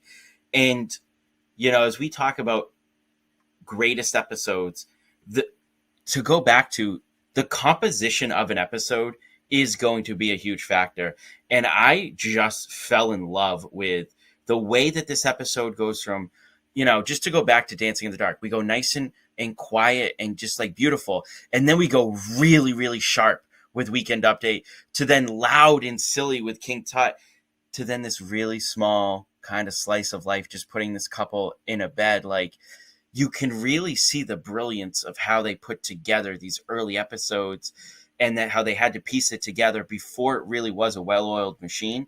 And they still understood that like this sketch is going to hit better after something like King Tut, to really, you know, slow things and quiet things down a little bit. And I think it really just adds to this sketch. And again, like you said, it's a sort of slice of life, kind of toe to toe without going crazy physical, that I don't know if we see on the show enough anymore. And there's just twists and turns in this one that, you know, maybe you need to be old enough to fully get, but it's, to me, just a really great scene here, Bill. Yeah, I certainly didn't understand it the first few times I saw it in reruns. But yeah, I mean, I would put this up there with something like Laundromat with Gilda and John, as far as a forgotten gem. You know, just kind of slides in with all the other boisterous things that we've seen on the show in the original era. And yeah, the Jane and John thing, it's hard to overlook that. Obviously, he's on Update doing his, you know, character and screaming at her constantly. To see them as a couple is almost jarring in hindsight, knowing what's coming. All the books that talk about how much they didn't like each other, and you know how rude Belushi was to a lot of the women in the cast. So it is kind of jarring, but it's also nice. It's almost like the calm before the storm to see these two. I really like the concept of this, and even knowing how it was going to end, I'm drawn into it. And like when they start really going at each other, like, how are you with somebody so young, somebody young enough to be your daughter? And, you know, they're just dirty talking. It's really funny. The sketch itself is fantastic, but the idea that it is John and Jane makes it ever more fascinating. So again, don't miss out on this one when you're going through the episode. We're then going to get a Gary Weiss pre-tape, which was pretty popular at the time. They sort of transitioned from Weiss to Schiller around this time, and Weiss was sort of finishing up his run. But Lorraine's going to introduce this and say that Tony Basil's from The Lockers is, you know, produced this with Gary Weiss. It's called Swan Lake Ballet. It's a cute little film. Then we move to a sketch that, as we're getting these different moments throughout the show, we get something that's like super gross and kind of fun, and more in the Theodoric of York style of like chaos in a way, where we're going to have these four coworkers, Garrett, Steve, Jane, and Billy, all deciding where to eat. And they decide to go to the Trough and Brew, where the businessmen go to eat like pigs, and they're going to go there, and everyone is just eating with their bibs in their mouth and putting their head in there. And again, like, I love what you said, Haskell. It is the tone shifts throughout this episode that make this really fun. This feels like this would just be like a weird 10-1 in a normal episode, but here it's like in the probably 3/4 mark of the episode, and it just feels like the placement here, like Lauren and everyone, how they put this all together, it was really nice. Yeah, and it's funny that you say that, because when I was watching this episode back, like, and not thinking about what was coming next, like, I just naturally, as this sketch got going, like, I felt like it was the end of the night. And then to like check how much time I had left and realize that there was still a decent amount of episode left, I was like, wow, this feels like such a precursor to 10-1 stuff, where you go, you know, you go a little gross, you can go a little bizarre towards the end of the night, but it just adds to this being an episode that really feels like it has everything, you know, from kind of cute to nice to, you know, beautiful moments to also just like, all right, we're going to go out there, we're going to be a little gross, and we're going to have some fun. The sketch itself, I don't think is much that, like, you know, if I go back and rewatch this episode in a year and a half, I might even forget that this sketch is there. But it's just, again, adding to what overall this episode is, in terms of giving us everything that an SNL episode might be. Yeah, it's an Aykroyd and Tom Davis sketch, and it definitely has that flavor to it, and it just feels like Bill. They were trying to get one of everything on the menu that you typically get from SNL in this episode, and I'm glad they got this here. Yeah, I like that you glossed over the Gary Weiss thing. I know he's your favorite filmmaker, John. I'm kind of surprised at that. I will say one thing about the Gary Weiss film. I think it's the best of the ones that he did. I think Tony Basil and the Lockers are really good there. As far as this sketch goes, yeah, I mean, there's not a lot of meat on that bone, no pun intended. But I love the commitment from everybody that's in this sketch. It reminds me like Heidi with the Mountain Burger Challenge last year, with just diving in and don't care what you look like, gross yourself out, gross everybody that's watching out. It's really fun to see that aspect of it, but this definitely feels like something that would have come at the end of the night. It does. I almost wish that they went grosser with it, but I imagine that where they placed it, they couldn't in a way because they had to get some of these actors ready for the next sketch, which is a nerd sketch. So, I mean, if you're thinking about original era Saturday Night Live, like the fact that we got a nerd sketch in this one as well is so cool. It's not your typical nerd sketch that you would see in the house, but this time they're at the science fair, and we're going to see Todd and Lisa, Bill Murray, and Gilda Radner's characters are going to argue about the science fair. They're going to be near their rival, or Todd's rival, Chaz the Spaz, played by Steve Martin. And Todd's invention is that he connected a phone to a toaster. Really fun to see like the 1970s inventions and what they're working with there. Of course, Chaz is going to one up him by putting together a plutonium bomb. But just like all the back and forth between these characters, I always love like the sitcom that they built into the storylines of these shows, and the sexual tension between Gilda and Bill and everything else that's happening around them. Just so cool that we got this one in here, Bill. Yeah, and it's, even though it's the fourth time we've seen it, it feels a little like in the beginning stages of it. We haven't gotten to the refrigerator repairman yet, or a couple of the other really famous ones. But you still get a lot of the good lines. Thank you, Mrs. Loopner, and it's so funny I forgot to laugh. Finding a way to get Garrett in it as well. I love that. Yeah, the technology is great. Using those push button phones and talking about the different kinds of toast, and then telling Garrett to choose two different options to put on the toast. Yeah, Billy and Gilda are great as usual, and Steve adds to this. I think he comes back one more time as Chaz the Spaz. Yeah, I think so. I think it's the hospital sketch maybe from season 4 that they're gonna have them together. But yeah, I love the world here. I love like Buck Henry's like very much in the nerds world as well, and it's a great storyline to go back and watch all the nerds sketches. Haskell, are you a fan of them? They're not my thing. I think I almost have to feel like I have to do more research on it. It feels like something that I've seen nerds characters so much in pop culture that I feel like I'm not fully respecting the character. I don't know how much of, nerds, the portrayal of nerds comes from this portrayal of nerds in pop culture. That's something that maybe somebody can educate me on. There are certain things about these characters that I always liked, though, that is different than what you expect from nerds. Like they're both kind of like horned up and stuff, which is, we're used to seeing nerds as like, not outcasts, but kind of like left to the side of that. So I've always enjoyed that. And in terms of this sketch too, like I like seeing Steve Martin in sort of an antagonist role. He's so good at this time of being like, he can be kind of like smarmy, like we see a little bit in the monologue, and he can play different roles. But I think it's just fun to see him kind of in this antagonist role. And I love your point about like, there's like a sitcomness to the nerds. And I like that a little bit more. I do like when we can be dropped into a sketch and really feel like there's a world going on, and that there's a storyline, and that it's a lived in sketch. And in ways that could come off like a sitcom, but I really enjoy that. Yeah, we're going to get that with a lot of like Don Novello sketches coming up.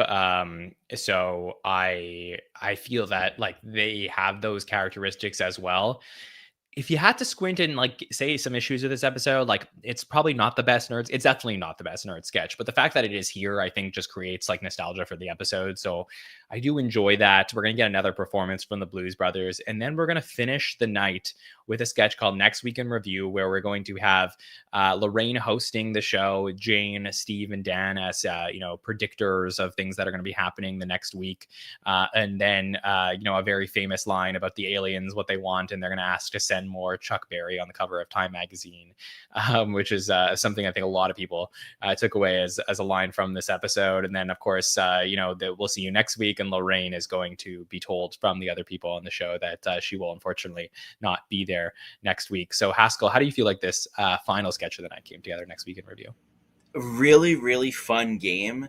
The Next Week in Review feels like the type of game and the type of sketch that you really could kind of drop this into any era of the show, and I think it works. Like, it's a clear premise that you can just pull jokes out of the bag for, and like, I really, really enjoyed it. I think Next Week in Review is also just a really fun name. Like, I'm sure, like, I know we have John Oliver does Last Week Tonight, like, that's, but I think like Next Week in Review is like, somebody's got to dust that name off, because that is a funny way. That's a funny name for a show, and I think somebody who has a show now should steal that one. All right, noted. Bill, what did you think of Next Week in Review? Yeah, it's a nice way to end the night. I love Lorraine in the host chair, which is something we don't really see a lot. The audience reaction to Debbie Boone being kidnapped. If you don't know who she is, the "You Light Up My Life" was everywhere at that point and hated by people of fans of rock and roll. It was your favorite song at the time? It was, yes. I was a young lad loving "You Light Up My Life," John. Now, so it is funny to hear this audience just kind of boom in laughter and clapter when they hear that she's been kidnapped and all the versions of that song have been destroyed. I mean, this is an interesting way to end the night, but it totally makes sense in a night that's just been bonkers. An incredible night of Saturday Night Live, a night that I think is arguably the greatest episode in SNL history. I think conventionally, most people thought this would end up at number 1 on the list. It lands here at 2. So let's do overall thoughts and thoughts on its placement on the list. Haskell, how do you feel about Steve Martin and the Blues Brothers coming in at number 2 on the list? Yeah, for me, if I felt that the Jim Carrey episode was the best, I think this is probably the greatest. Like, I think this, if you go, like, we talked about how a big theme on these lists was, everybody feel like things are coming together. Well, throughout this list, there's a lot of examples of a specific cast or a specific era coming together and finally feeling like it. But in this case, you don't just have a cast and an era coming together. You have a show coming together. This really feels like SNL becoming SNL. And there's some things in there that I talked about that eventually you wouldn't see over the years, but really this feels like SNL. If you went back and you showed a lot of early season stuff to people in today's era, I think it'd be hard for them to follow. It'd be hard for them to keep up. This is the episode that I think people can look at and go like, yeah, that's SNL. That's what SNL would become. That's what SNL is now 50 years in. So I personally, if you asked me to make the list, it's probably number 1. Bill, how do you feel about it? Yeah, it makes a lot of sense. Probably the best 60-minute run that the show has ever had. Obviously, it's a 90-minute show. But from the opening rock concert all the way through King Tut, and then you've got some really good stuff after that. I would say, I mean, Trough and Brew is probably the weak link, and even that in its bizarroness kind of still works.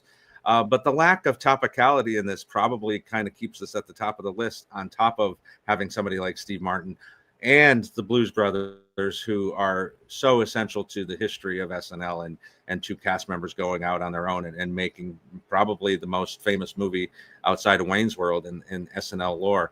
So this placement feels just about right. I think if you, I've always said this about the first 5 years. I think if you go back and you watch those first 5 years, I know that they're a part of SNL history. They definitely feel like a show on their own. Like, you could watch those first 5 and you feel like really good about closing the book at the end of season 5. Of course, there will be a chapter 6 and many other chapters to come further after that. But if you watch the original story of this show, there's no higher high, in my opinion, than watching this. And that is why it is rightfully deserved to be here at the top of the list. In terms of greatness, I just think it hits on a lot of the things you look for. It has some of the best sketches in the original era. It also has the greatness of defining it as that peak of the original era. And it is truly iconic for having the greatest host in the history of the show host this episode and 2 cast members as the musical guests. So there's just so many arguments to me as to why this one deserves to be one on the list.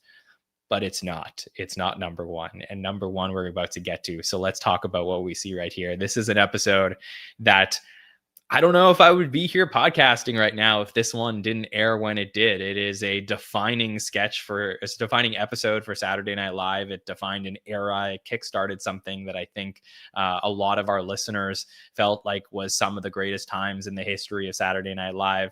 And we're going to go to a theme we've seen a lot here on the countdown, another Christmas episode, as we will go for the number 1 spot on our countdown of SNL's greatest episodes of all time. Back to 2005, where Jack Black hosted with music from Neil Young, the number 1 spot, season 31, episode 9 here on the countdown. Big congrats to Jack Black and Neil Young's episode, making it to the top of the list. Bill Kenny, we've made it. What do you think? We did the thing, John. Wow. This is another one for sure that I knew would be in the conversation. That had to be considered. We will talk about all the different sketches and the reasoning behind that. It's an historical episode. It's a very, very good episode. It's one of the greatest of all time. One of the greatest hosts. The reason that we clamored for this guy to come back for 19 seasons and finally got him in season 50 back in the building. He is now doing his 3rd hosting gig at this point. His first 2 were good. This is one of the best. Look, we put out this episode before Jack Black returned for his 4th time, and I put it out to the audience on social media. I said, is this potentially the greatest episode ever? And a lot of people were like, yes, yes, yes. And again, this episode was so important to my SNL fandom. And I know a lot of people share that sentiment because there is something that happens in this episode that not only changes Saturday Night Live forever, but potentially changes the internet forever. So I think it is just so iconic in that sense. And that is why it is here at number 1, Haskell. So let's talk about your thoughts on Jack Black and Neil Young getting here.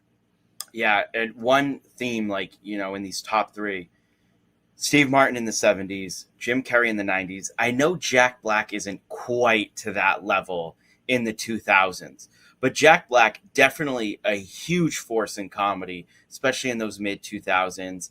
A beloved, comedic actor from that time, and I think it just goes to show, like, you can't always just go, let's get that person on SNL. SNL works because you choose musicians, you choose dramatic actors. But when you have a Steve Martin, a Jim Carrey, and in this case, Jack Black, the episodes just work. And boy, does Jack Black bring it in this episode. Yes, we are going to talk. There is a defining moment. And maybe someday, John, maybe we're sitting here, the 3 of us, you call me in to be the closer again, and we're sitting here counting down the moments of SNL. And we could be talking about a very important moment. And there's a sketch in there that I'm so excited to talk about that is, like, so emotional for me. And when we talk about which sketch it is, you guys are going to laugh, but it's really emotional. But there is a flaw to the legacy of this episode that I will tease. And then when we wrap it all up, I'll point it out to you guys. Okay, I'm looking forward to it. So, Bill, I'll ask you to make the executive call here. Do we want to start with the big one, or do we want to go through this step by step? I think we got to start with the big one, John, for this. Okay, yeah. So let's do it. Okay, so number 1, so Lazy Sunday is right. That's in the center square. That's the free square right there in the middle of the rundown. Okay, Lazy Sunday for me is a sketch that I've talked about this before on the SNL Hall of Fame when I've argued for the Lonely Island to get in there. Again, Andy Samberg, Jorma, Akiva, they joined the show at the beginning of this season. It is a show that is floundering through season 30 that needs that extra oomph. We get Bill Hader, we get Andy Samberg, we get Kristen Wiig. Jason Sudeikis is really now part of the cast more. And the show is starting to come together. It's a pretty bloated cast, but they're trying to figure it out. And there's this moment here that for Saturday Night Live, it changes everything, where people tune back into the show because they get to see Chris Parnell and Andy Samberg rap about their lazy Sunday. And it is so simple in its premise, but the hardcore rap of these two guys walking around New York talking about their Sunday is absolutely hilarious and also so easily replicable that it made everyone who watched the show feel like they could do this themselves. And there was something so powerful about that moment that on SNL, you got to see these people and relate to them. And it is so great and truly changed my life. I mean, I made like a million music videos in high school because of this. It was like I bonded with friends over this. And I totally think I wouldn't be doing this podcast if it wasn't for that moment, among others, with The Lonely Island. But it wasn't just me. It also changed everything outside of Saturday Night Live, where this sketch gets posted by, I don't think anybody associated with the show, gets posted to a new site called YouTube. And it's going to go there and become absolutely viral between this December episode and the January episode, so much so that NBC gets involved, takes down the sketch, but people then discover what YouTube is, the fact that you can make your own videos and put them on there, and that these things are going to be happening week after week on Saturday Night Live. And I don't believe that there is anything in this 50-year show that has happened that has had more of an influence on everything outside of the show in the way that Lazy Sunday did. And for me, that is why this is one of, if not the most important segment in the history of Saturday Night Live. Bill, let's talk about it. Yeah, I'll co-sign everything you said there, John. And also, you know, to kind of give a time frame, the internet's been popular for about 10 years at this point. But watching videos online is still not really a big thing. Like, it's hard. It you know, with dial-up connection and things like that, we're just getting into the moment where everybody's getting, you know, high-speed internet, Wi-Fi, things like that. So this is the perfect kind of fork in the road. And Andy and Yorma and Akiva coming up with this idea and them posting it online.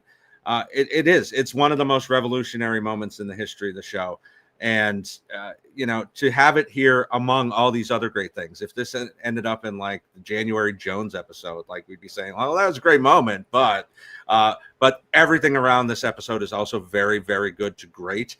And it changes the game. Like, to this day, we're on here talking on YouTube right now. If you watch the end of a show, if you want to rewatch something at the end of SNL, if you go there and see what cut sketches have made it.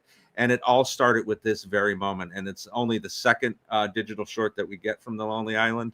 Lettuce, of course, being the first. But this blows it up. So are there better digital shorts? Yes. But this really kind of sets the pace for everything we get for the next 20 years. Of course, yeah. There's a ton of better ones. I mean, we're gonna get like high budget, huge movie stars, huge music videos. Look at the greatest musicians in the history of music are gonna appear in some of these. Like, they're gonna get bigger and better. But this is the point where it starts, and I still think like you can trace Lazy Sunday and its effect on the medium to like TikTok now and the full circle moment of like how TikTok has changed the game for how SNL operates. Lorne Michaels was talking about this at the Emmys last night when he was interviewed on the red carpet. Like, I think you can trace all of that back to this moment on December 17th, 2005. And Haskell, it is one of the most fascinating segments ever. Yeah, just to put a button on like the revolution of it. Like, if you think about it, like could SNL outlive NBC and broadcast television? And all of a sudden, you know, it's streaming on, and we don't know the future of different streaming services. You know, yeah, it'll stream on Peacock. Who knows with the consolidation of companies and streaming? Like, we could live in a world where SNL is airing live on YouTube exclusively.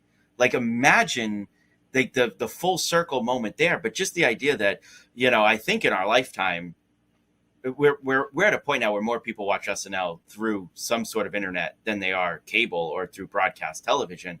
And I wonder if we're going to be at a point where you're only going to get it that way. And it does go back to this sketch, you know, popularizing the medium. As for the sketch itself, we've talked about the pivotal moments, but, you know, I'm 30. I was 10 years old when this aired. I am, you know, the end of the millennials. And this was one of the first times that I watched the show and I said, oh, this is my show now. This isn't my dad's show anymore. You know, this isn't my parents' show. This isn't my older cousin's show. this is my show, because that's something that my dad would watch, and he watched it at the time. He watched a lot of those Lonely Island stuff pop up. I think he has respect for it now, but I think he looked at it and went, the hell is this? What is this? And to look at something at that age and go, no, you don't get this? I get it. I get why this is funny. That era of Lonely Island really defined a lot of us kind of late stage millennials born in the mid 90s, what our humor was, what it would be. And so there is this grand scheme of things, but it also, I think, is really important to the kids who are about to take over the viewership of SNL. This was really a moment where the show became targeted towards us. And as somebody who's now just a decrepit 30-year-old who really is starting to feel like, oh, I get the stuff that's not for me anymore. Like, I don't look at that stuff in anger or being left behind. Just look at it in enjoyment to the new generation that gets to enjoy the show. And it's really, really fun to be able to pinpoint kind of the exact moment it happened. Yeah, don't look back in anger about this one, as somebody once said. I'll talk about this more for sure, because Sammy K and I are about to do a season 31 rewatch podcast over on Patreon. That will be our series coming out this year, where we will talk about 20 years since each and every one of these episodes. But I was in the 7th grade when this episode aired, which where I live is my first year of high school. So just like, in that awkward phase, trying to make new friends. And I remember being with one of my friends and we were asked to do a project on a mall nearby.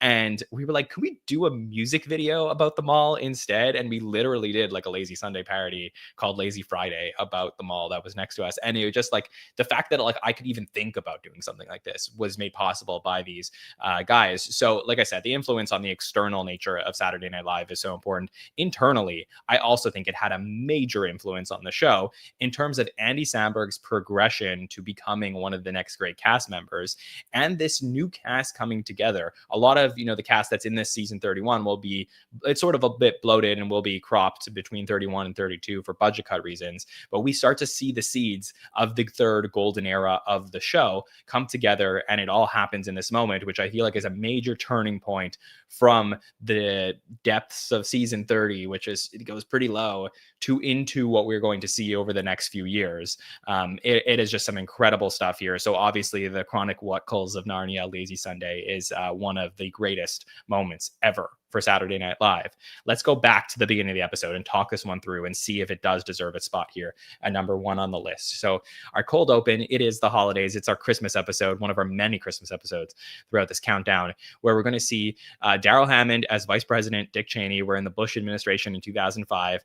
The kids are going to come in and sit on Cheney to basically ask Santa, it's Santa Cheney, for different holiday messages. And it's all clearly put together by Cheney to be asked certain things. So we get Rachel Dratch, we get Andy Samberg, we're gonna get Amy Poehler.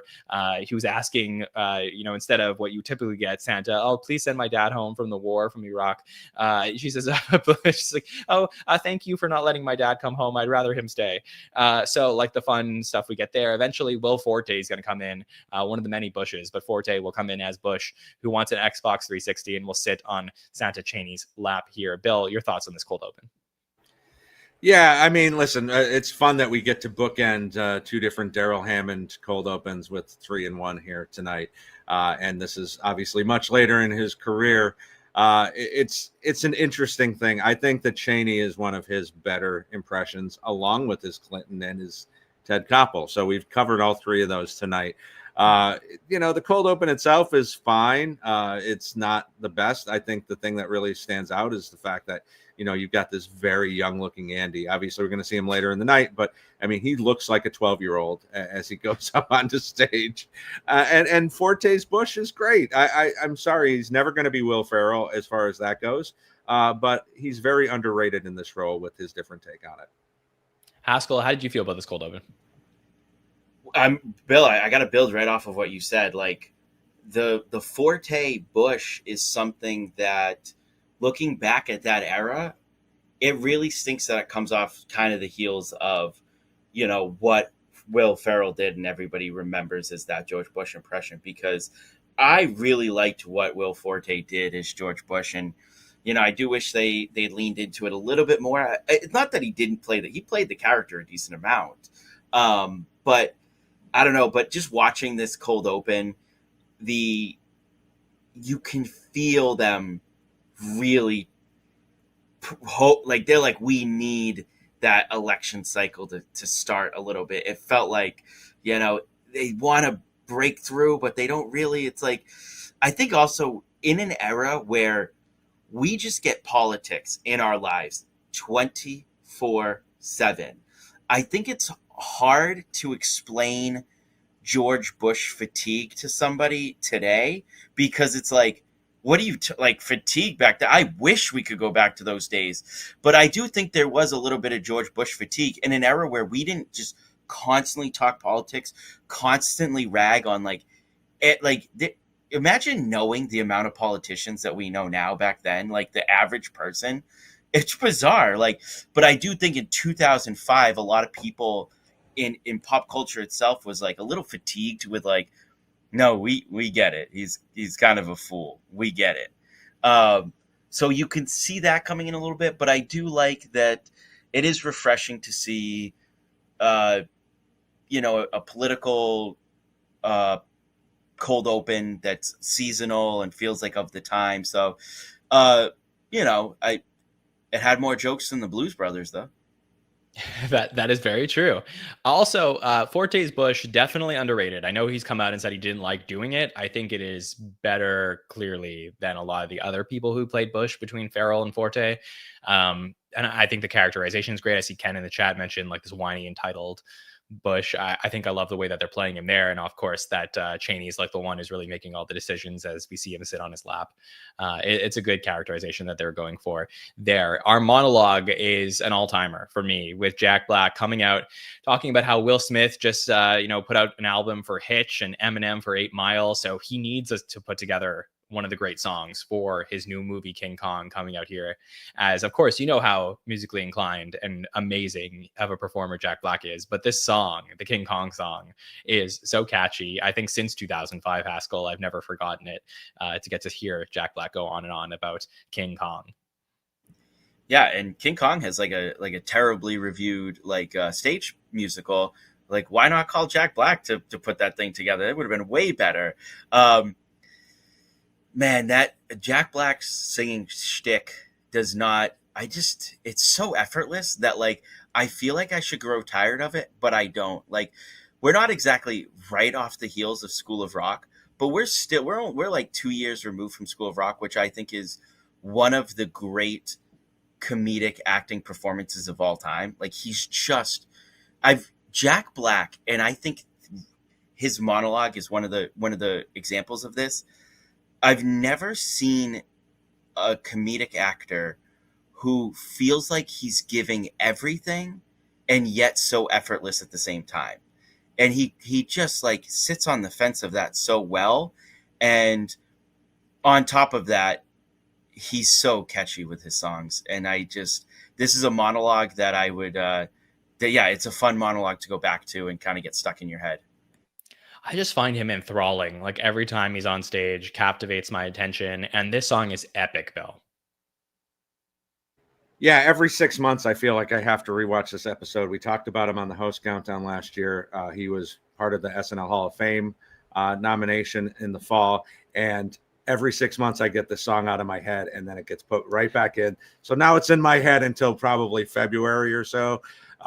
This song is very catchy. The first of 3 times we're going to mention a terrible movie in King Kong, by the way.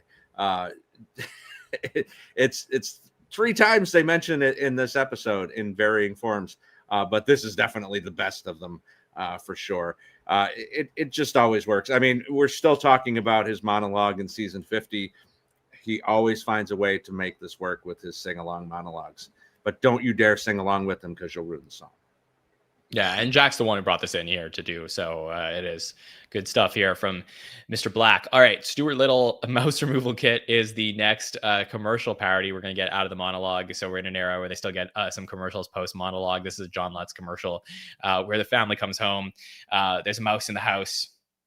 So what else there? You got to put out the Stuart Little house removal, the Stuart Little mouse removal kit, with Chris Parnell as the spokesman describing to the kids about how to use it. And we'll see them set this all up like you would see on any kids commercial, the instructions about how to play the game, which ultimately ends on the mouse taking a ride and just exploding. So the graphics here, probably like a little bit to be desired, but the concept I think is brilliant, Bill. Yeah, the concept works. It's very short and sweet. And as somebody who had to suffer through these movies with my kids, yeah, I was happy to see Stuart Little get blown up. So works for me. Haskell, did it work for you? It did. I mean, Jason Sudeikis and Kristen Wiig kind of playing a married couple. Like, talk about starting to find an era, right? Like, that's starting to define it. I think it's this era of the show as these cast members were coming together. They sort of inherited the late 90s, early 2000s kind of products that people shouldn't be so excited about, but have this like excitement about them, you know, like a mom jeans or something like that. They inherited it and started to make it their own a little bit. And what I like about this, I know a lot of people complain about this. I see this in our like live coverage of seasons. This was 6 years after Stuart Little came out. I don't think everything needs to be topical. Like, I think it's funny when you can go back 6 years later and say, like, everybody knows what the movie Stuart Little is. We can do a sketch about it. Like, I think there's times when, like, I for some reason, I think back to, do you guys remember a couple seasons ago when we got the Santa Claus Stan Eminem, like, parody? And everybody was like, why are you doing Stan? Like, it's like 20 years later. Like, I think that works. It doesn't, not every sketch has to be about a movie that just came out. Like, so I really enjoy, I had to look back and think about it when I went back and watched this. I was like, did Stuart Little, I was like, I feel like Stuart Little was older than that. And it turns out it was, but I still think that's fun. Yeah, I think that's totally fine to do. It's just, I think it's more like when it's about a host that I think is like a little bit random. Like sometimes we're watching a live episode and then like, Shane Gillis like came in with a sketch. I think it's the first time he was hosting, and he was doing it was a Tom Hanks movie. I forget which one it was then. And I was like, it just felt like super random, but like, I understand your point. Like, it doesn't always have to be that. And like, there were sketches in the 70s that made fun of the 50s, and there should be sketches in the 90s that can make fun of the 70s. Like, that's totally fine. Like, everything is ripe for parody. So that's totally okay. Then we get this Sparrow sketch, which is one of my favorite Rachel Dratch performances. It's a very stupid sketch. It's one of those like that could easily be a 10-1, but you know, Dratch is playing Mima, and we get the rest of the family hanging out at a Sparrow, and it's Christmas time. So when the door opens to the Sparrow, the wind and the snow comes in, lifting them up as they're going crazy, which, you know, we'll have Keenan there delivering the pizza as it's going to go flying. But it does culminate in this moment where Rachel Dratch gets replaced by a dummy that ends up like flying up in the air, that we're going to end up seeing them both on screen at some point. And that's alongside this other great moment of Jack Black being so fed up of the door opening that he's refusing to let the next customer in the room, is another great moment in this. And I've always really enjoyed the Sparrow sketch. Haskell, what do you think about it? Yeah, and we just go from like things don't have to be topical to like super topical. Like, I've been in New York City like in middle of December where like you're packed into like a bar or something, and it's freezing out, and the door opening and everybody like turning to the door and being like, shut it. Like, you're like, I'm just walking in. Like, you know what I mean? Like, so to air this sort of sketch at like in the middle of December, like for most of us, for a lot of us in the United States, like especially in the Northeast, like it kind of rings true. But like, Dratch is so good in this, man. And it kind of makes me a little sad. Like, I know she'd be leaving to go do 30 Rock and be a part of 30 Rock a little bit. It makes me I really would have loved to see a little bit more Rachel Dratch as this current, and I know we had to start moving some people out for people that rise up in this cast, but I would have really liked to see more Rachel Dratch as this new era of cast started to develop. I agree. If it wasn't for the budget cuts, I do wonder if she does stick around, as she's so ingrained in this cast. But of course, Tina is going to take her to have a big role in 30 Rock, and it'll get reduced at some point. But Bill, do you enjoy this Sparrow sketch?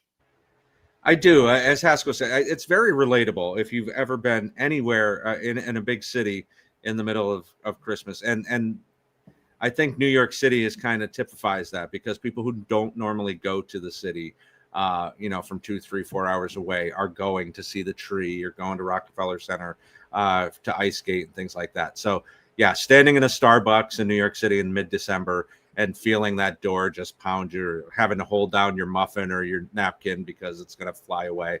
And then, we got young Andy in the beginning. We get young Keenan here. Wonder what happened to that guy.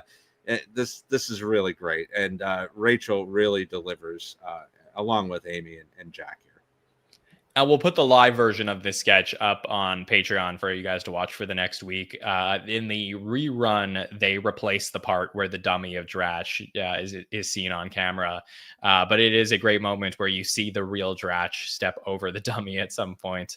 It just creates like one of those fun live sketch comedy moments. It has an ending that, if you know me, is not my favorite type of thing at the end of Sketch Wish, but it's so brief. Were you going to say this something? The beginning of it, John? Was this the beginning of the stupid goddamn buttons for the next 20 years? Yeah, I hate to criticize like one of my favorite episodes, but the Happy Holidays from the Weather Channel, so unnecessary.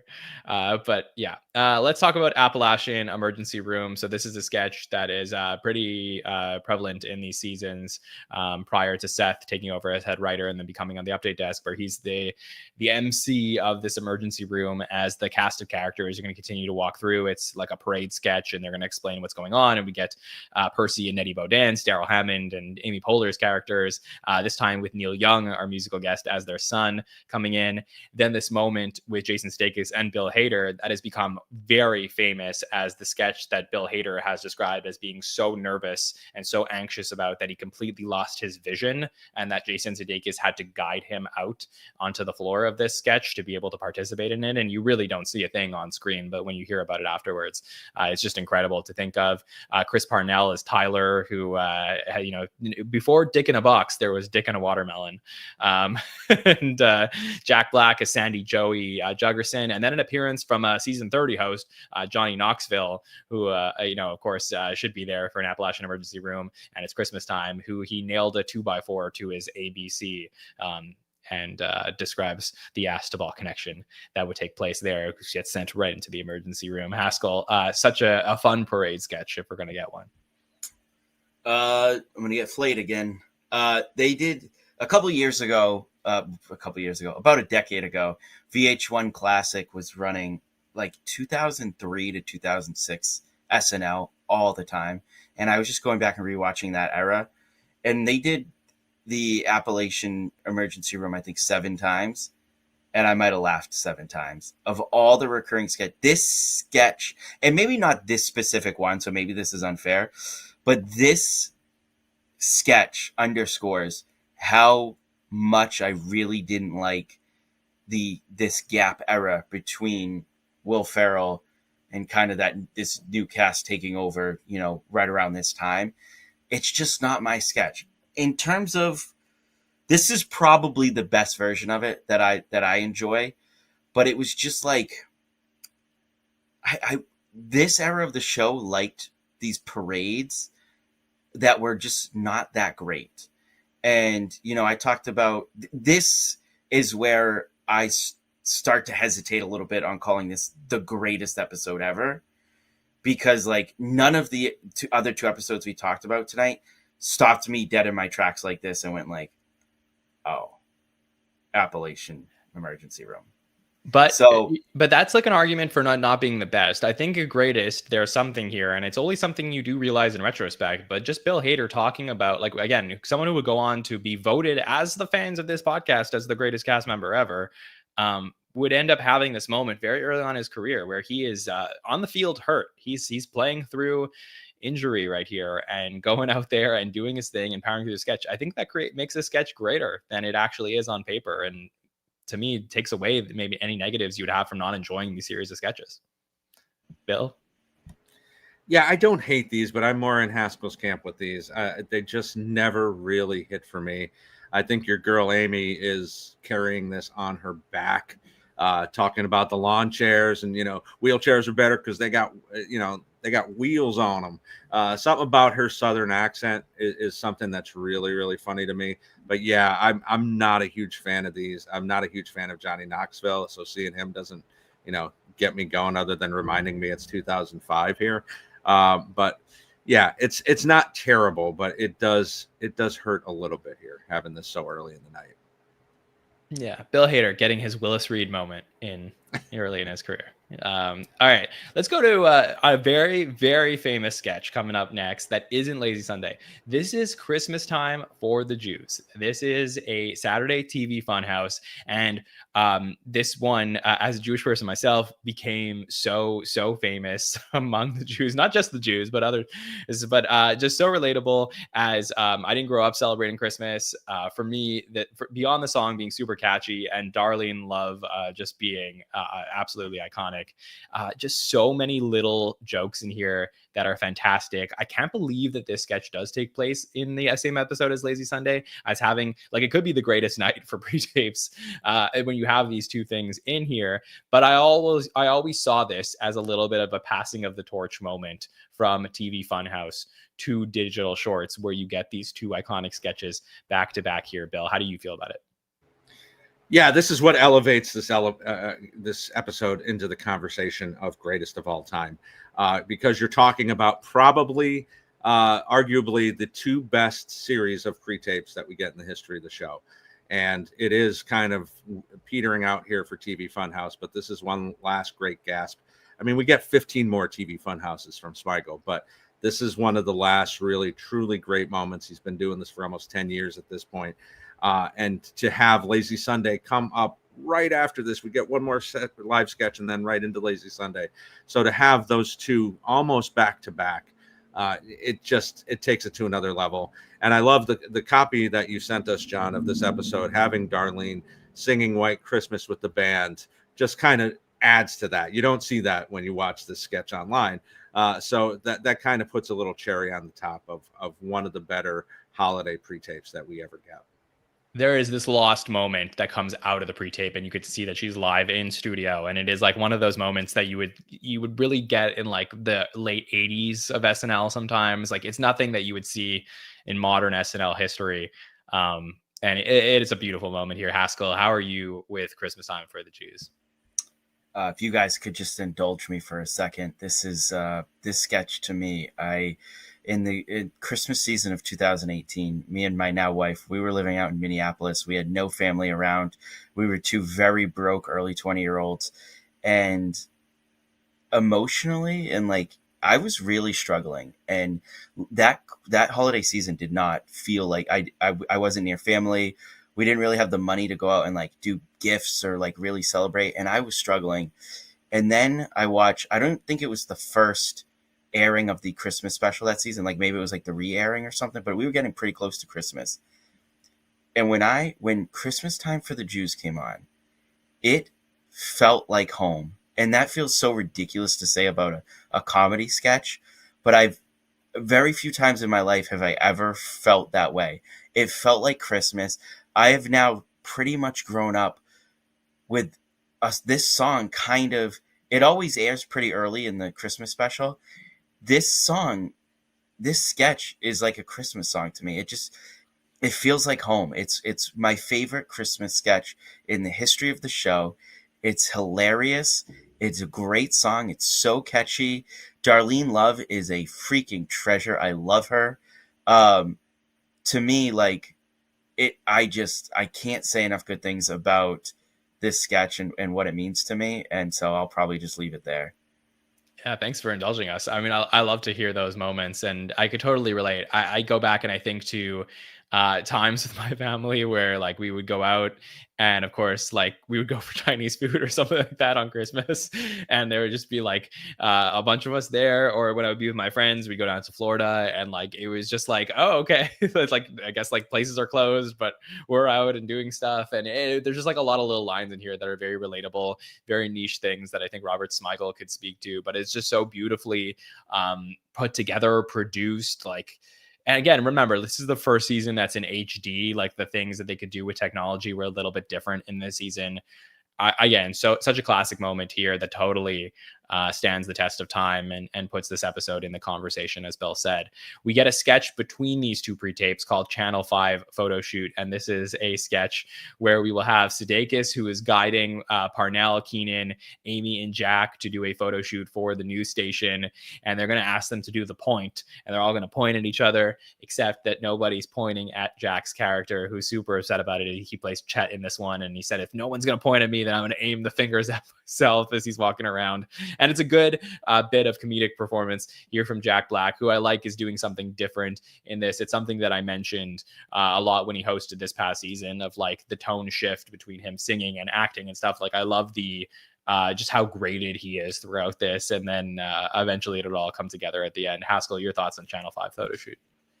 Yeah, I really like this. I like the game of this sketch. It also is like, for his like kind of immediately likable as Jack Black is, he does kind of play this role of like kind of exacerbated sort of why doesn't people like me sort of role.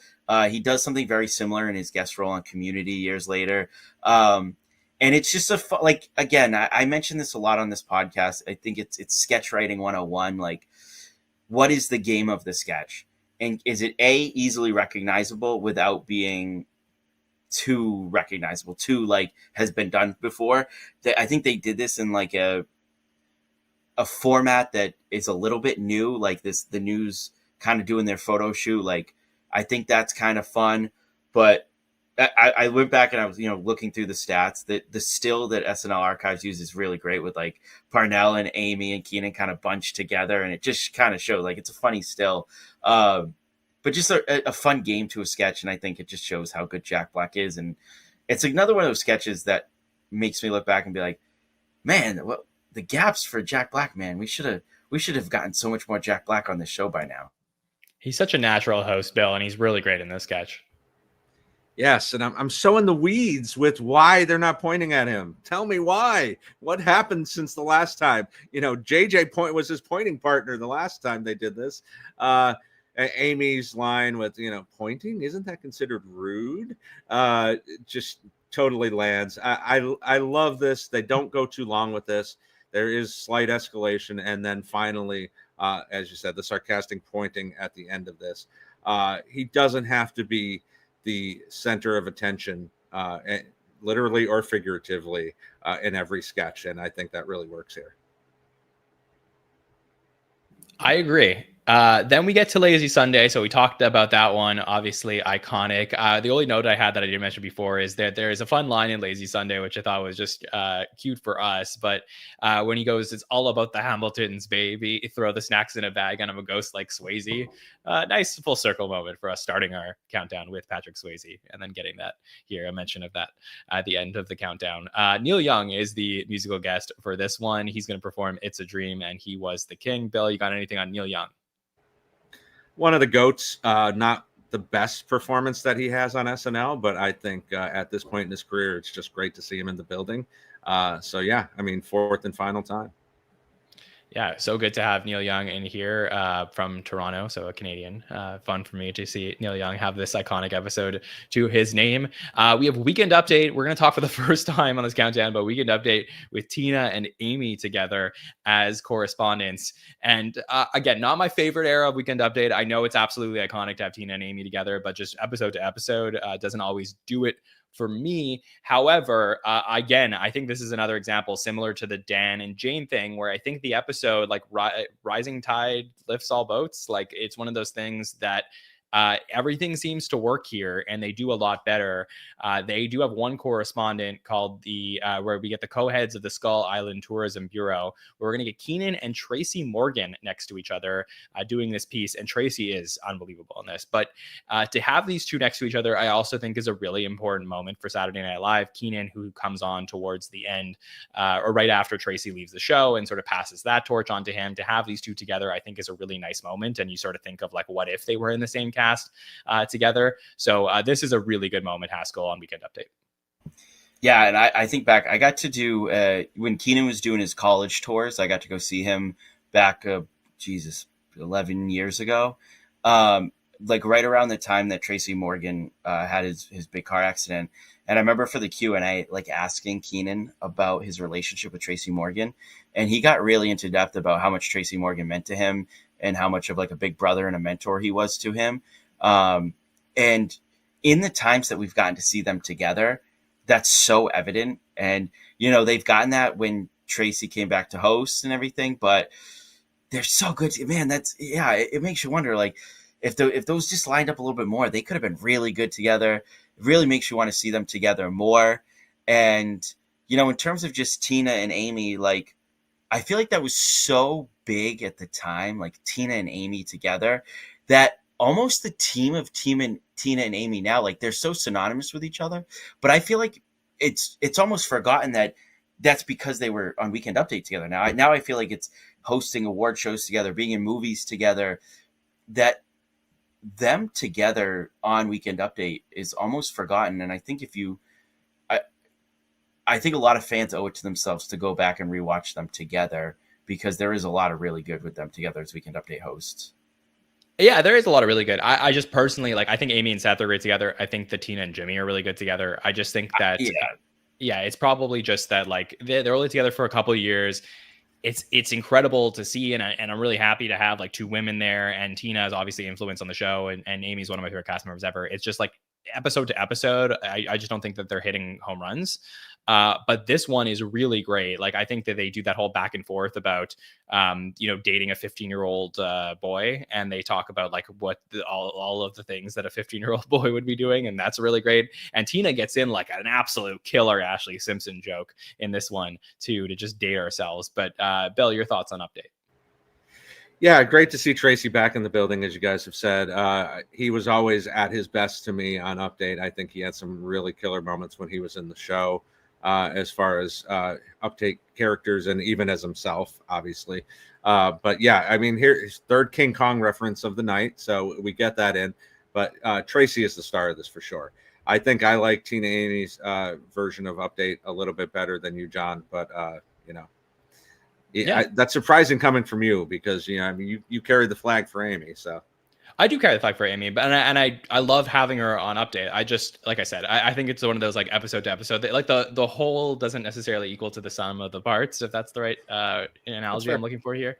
But again, Tracy's so good in this one. Him yelling lies and then silence Amy Poehler is so great on this one. So definitely go back and check out this correspondent piece. Then we get a piece that I think most people forget about, but a lot of people are like, Debbie Downer. Like, we talked about this in the Low End episode. Like, only the first one was really great. This Debbie Downer Christmas one is one that nobody remembers, but it is a very good Debbie Downer edition, where it is completely different from the others. She's not sitting around the table. There's not the whole like, okay, we're going to make this all about the sound effects. This time it's really about the character of Debbie Downer interacting with Jack Black as Santa, who comes in to drink the milk and cookies, and she's awake and says, I wouldn't drink that unless, you want diarrhea on your Christmas list. And then, of course, he's always there. Nobody's there, not even a mouse. And then she's like, well, I always have to check the house for carbon monoxide. And it'll culminate on Santa giving her the best gift you could possibly ask for, which is a calendar of medical oddities. And this one, I think we as a community need to fight for more, that there's another good Debbie Downer out there, and it is this one, Haskell. No, I totally agree with you. I think this is the second best version of it outside of that first one. For a lot of the reasons you said too, like, it really got bogged down with the sound effects in those like middle, sketches.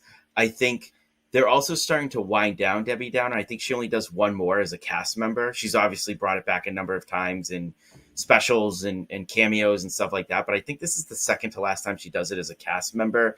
You see it push towards I think the original one is the second half of the episode. And then as it became popular, they started to put it in more like premiere spots in the episode.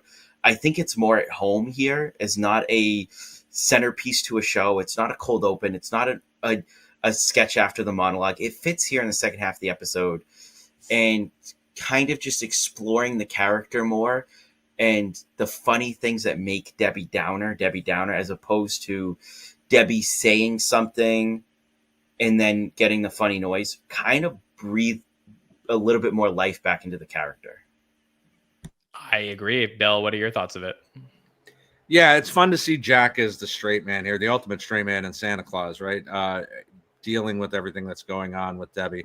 Seeing Debbie in this role as a child and still being like that, not quite fully formed as far as, the feline aids of it all, but she still gets the cat mange line in. This is probably the second best of them. It is funny that this has kind of disappeared, especially with all the holiday specials and best ofs that they do. But yeah, it's a good variation. And the theme song, the difference in the theme song with all the Grinch kind of, parallels that's going on here is classic. It is classic, and it's just different. I love that they switched it up and then we got to know the character in another context. I love everything about this, and I wish that they did this more in some of the other editions of Debbie Downer. The next sketch is a fun sketch on an incredible night for Andy Samberg. He is in a sketch now that originates from his canceled Fox show called Awesome Town that never really got put together, but this is taken directly from there, where Steve and Glurk have ended up on the deserted moon together, and Andy Samberg is playing the alien who's stranded there with Steve, and basically says that by the way, as they're just like hanging out there and deserted on this moon, I have both male and female genitalia, just saying, something to think about. And we get the flash forward through the days as he is convincing Steve to have sex with him. Eventually they will fix the spaceship home and they will do it, and his balls turn black. Haskell, your thoughts on Deserted Moon?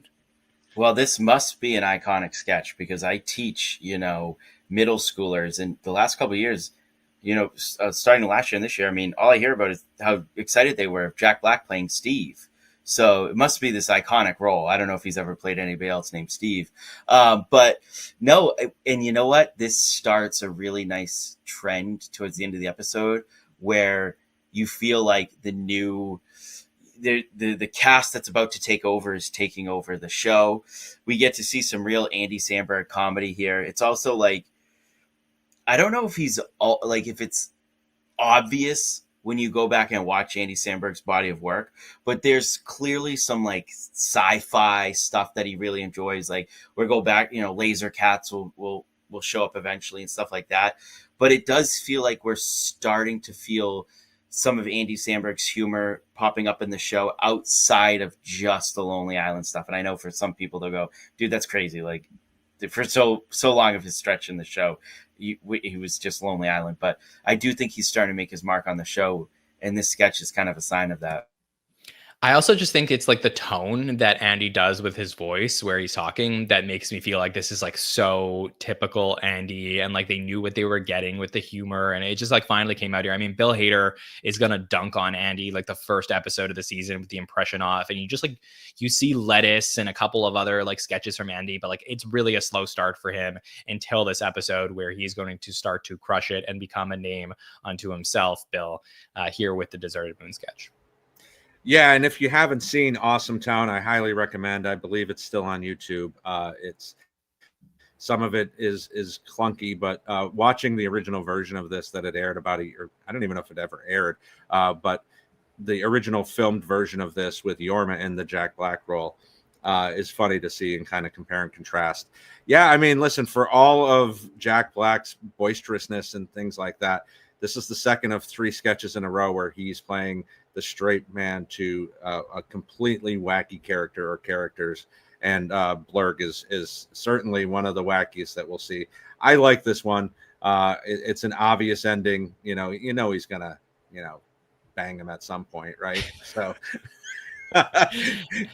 It's like a Yeah. Hallmark movie. You know where it's going. But yeah, I guess the crawl at the end, kind of a nod to the late 80s, early 90s with, oh, my balls turned black and they fell off. Right. And just keep in mind, like, Lonely Island was not hired on SNL to make pre-tapes. They were hired as a sketch writing troupe, with Andy being the performer and Akiva and Yorma being in the writer's room. So for sketches like this, pulling from Awesome Town and other things that they would write, like, this is what the expectation was for them joining Saturday Night Live. It wasn't until Lazy Sunday, which was one of the, first parodies or pre-tapes that they put together, that ended up getting so viral that this became like, hey, let's do this weekly. But this, it changed the game for them as well. Of course, we are going to get then the debut of two of my favorite recurring characters ever, the two a-holes, who with Jason Sudeikis and Kristen Wiig, and we talked about their chemistry in building this new cast. But like, just getting an a-hole sketch in this is an absolute plus for me. Die every time I get to watch them together and seeing them chew gum and bark at somebody as they're going on to talk to Jack Black about buying a Christmas tree. But this time, Kristen's character wants a 50-foot tree. And just getting the debut of these characters, Bill, is so great. It is. And then we're only 9 episodes into, having these two people who go on to be icons for the show, two of the best that ever do it. I completely agree with you, John. These are two of my favorite characters, if not my favorite recurring characters in the history of the show. Something about they always hit, no matter which one you see.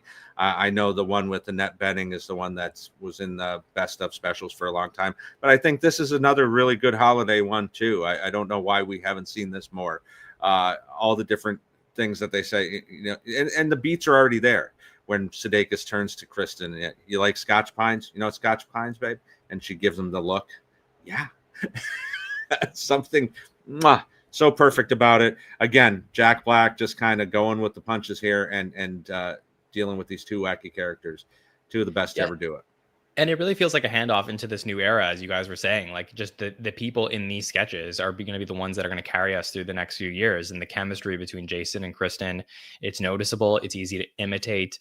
And I just think it's really fun in this countdown that we got to talk about the last two a-holes with the John Hamm episode, and then the first one here as well, and seeing the characters develop as they did. Haskell, your thoughts on two a-holes here? Yeah, I think this also really underscores, like, Sudeikis was coming in and I think kind of was able to play a role that was missing a little bit. Like, I don't know, in the years leading up to him joining the cast, like, who would have really played this role and being able to be a little, I don't want to use the term like an alpha male, but a little bit of that. Like, it feels like a role that would have had to go to a host in years leading up to this. And it would just show kind of the Midwestern sort of strong guy that Sudeikis would kind of bring to the cast. So that's a good role for him. I really like this one. It is weird going back and watching this episode and seeing Jack Black as like the straight man again. I don't think I realized until going back and watching this in order how it happens again, which is kind of interesting.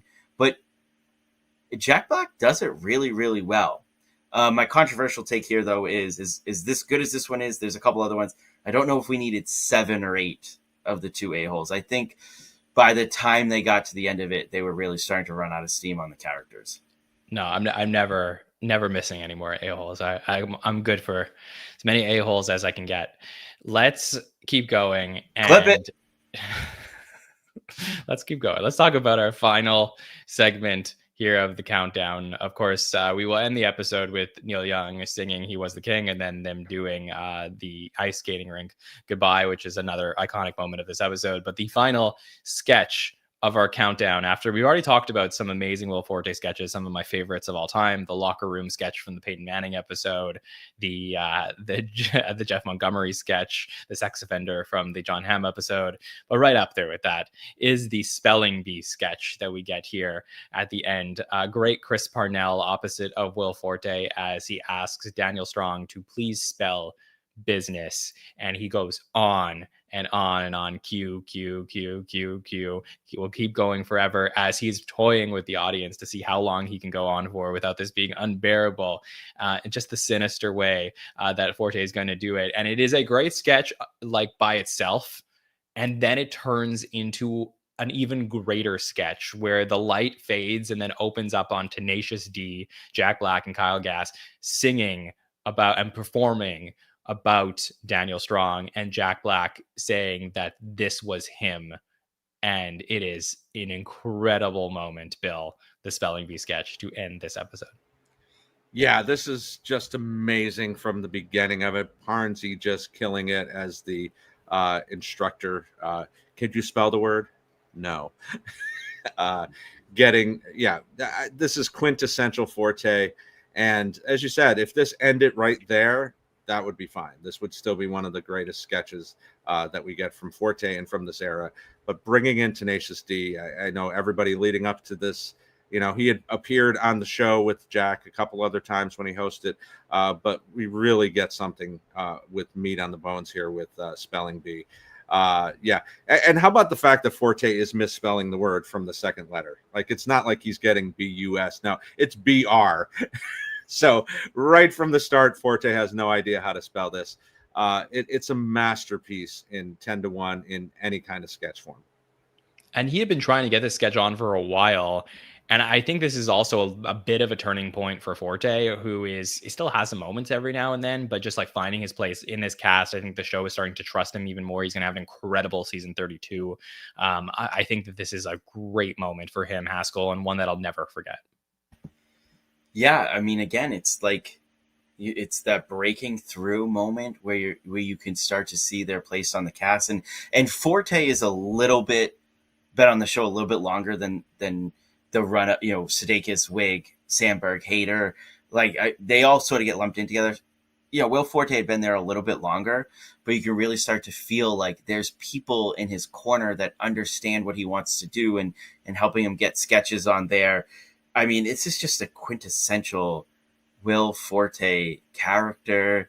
And another thing about, man, I talked about Dratch earlier in the show wanting to get more time with this cast. What a shame that Parnell didn't get more time with this cast, huh, man? He would have fit in so perfectly.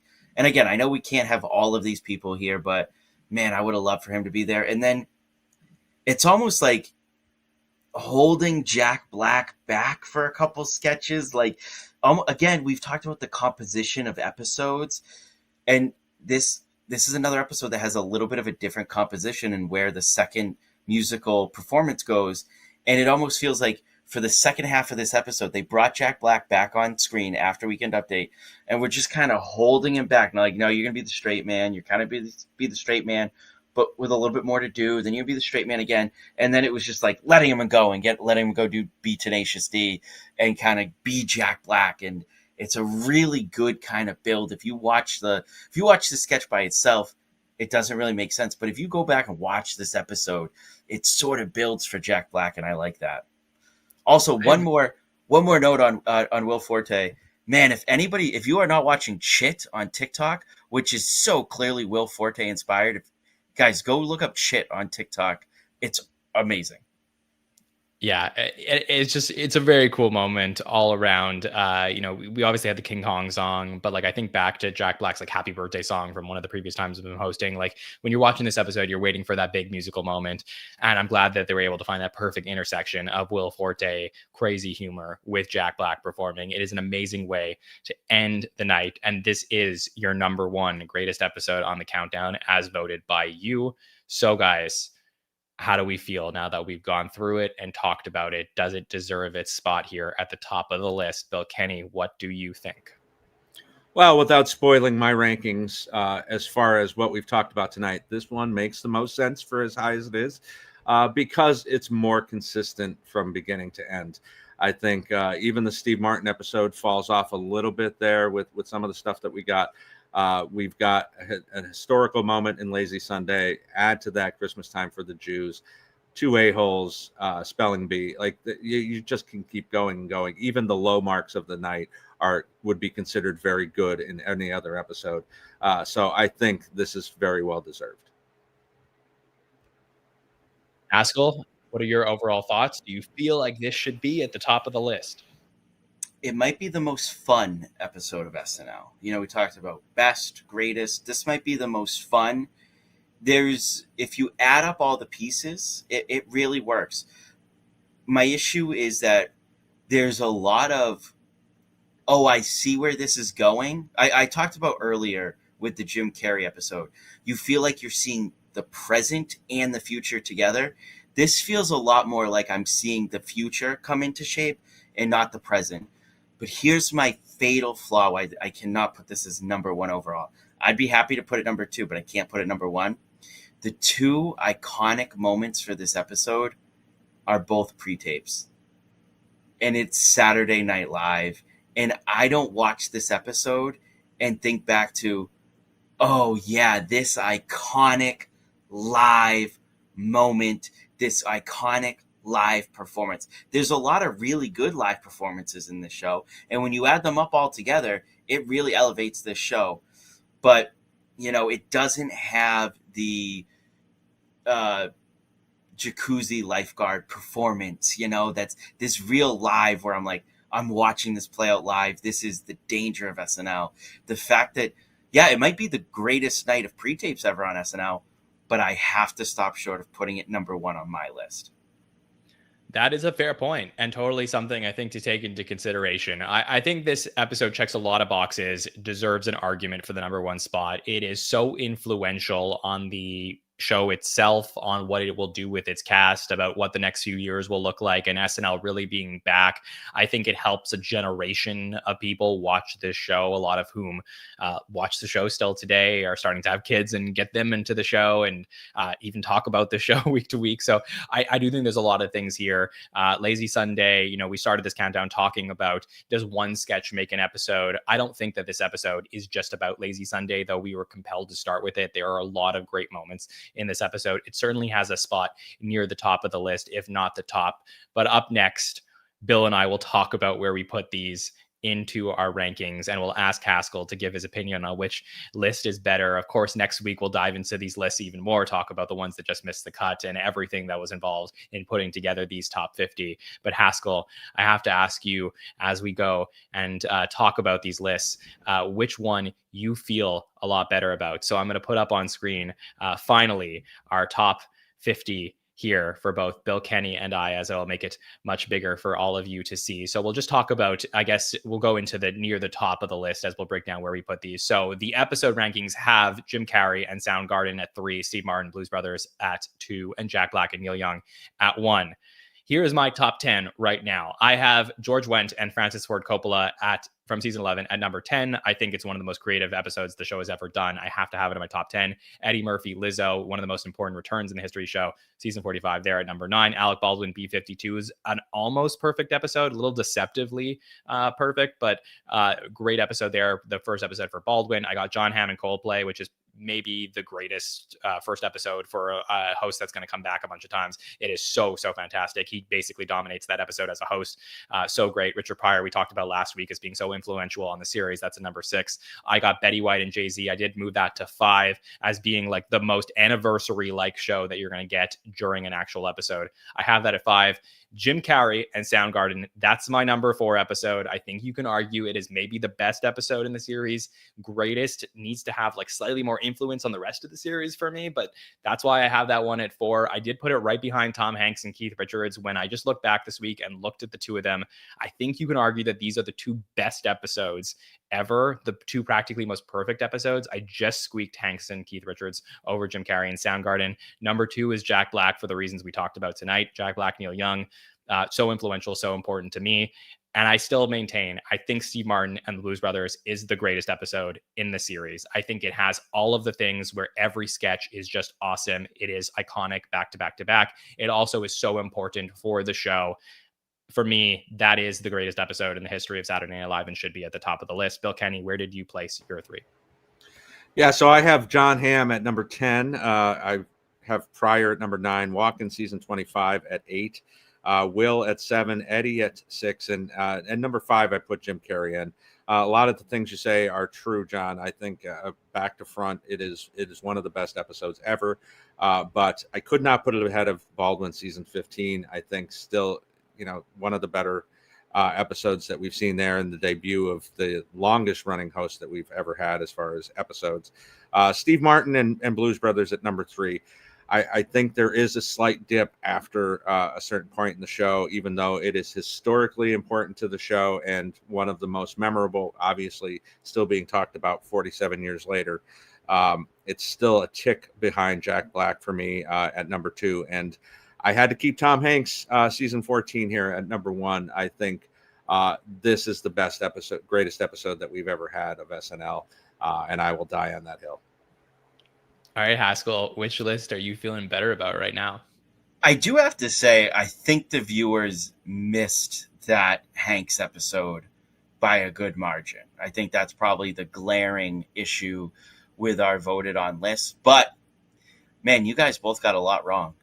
But you know what? Listen, we want to name the greatest episode of SNL, and I told you what I thought the best episode was, and I told you what I thought the most fun episode was. And I said that I thought Steve Martin and Blues Brothers was the greatest in terms of legacy, the building of the show and all that. So, to break the tie, I got to go with John because I think he got number 1 right.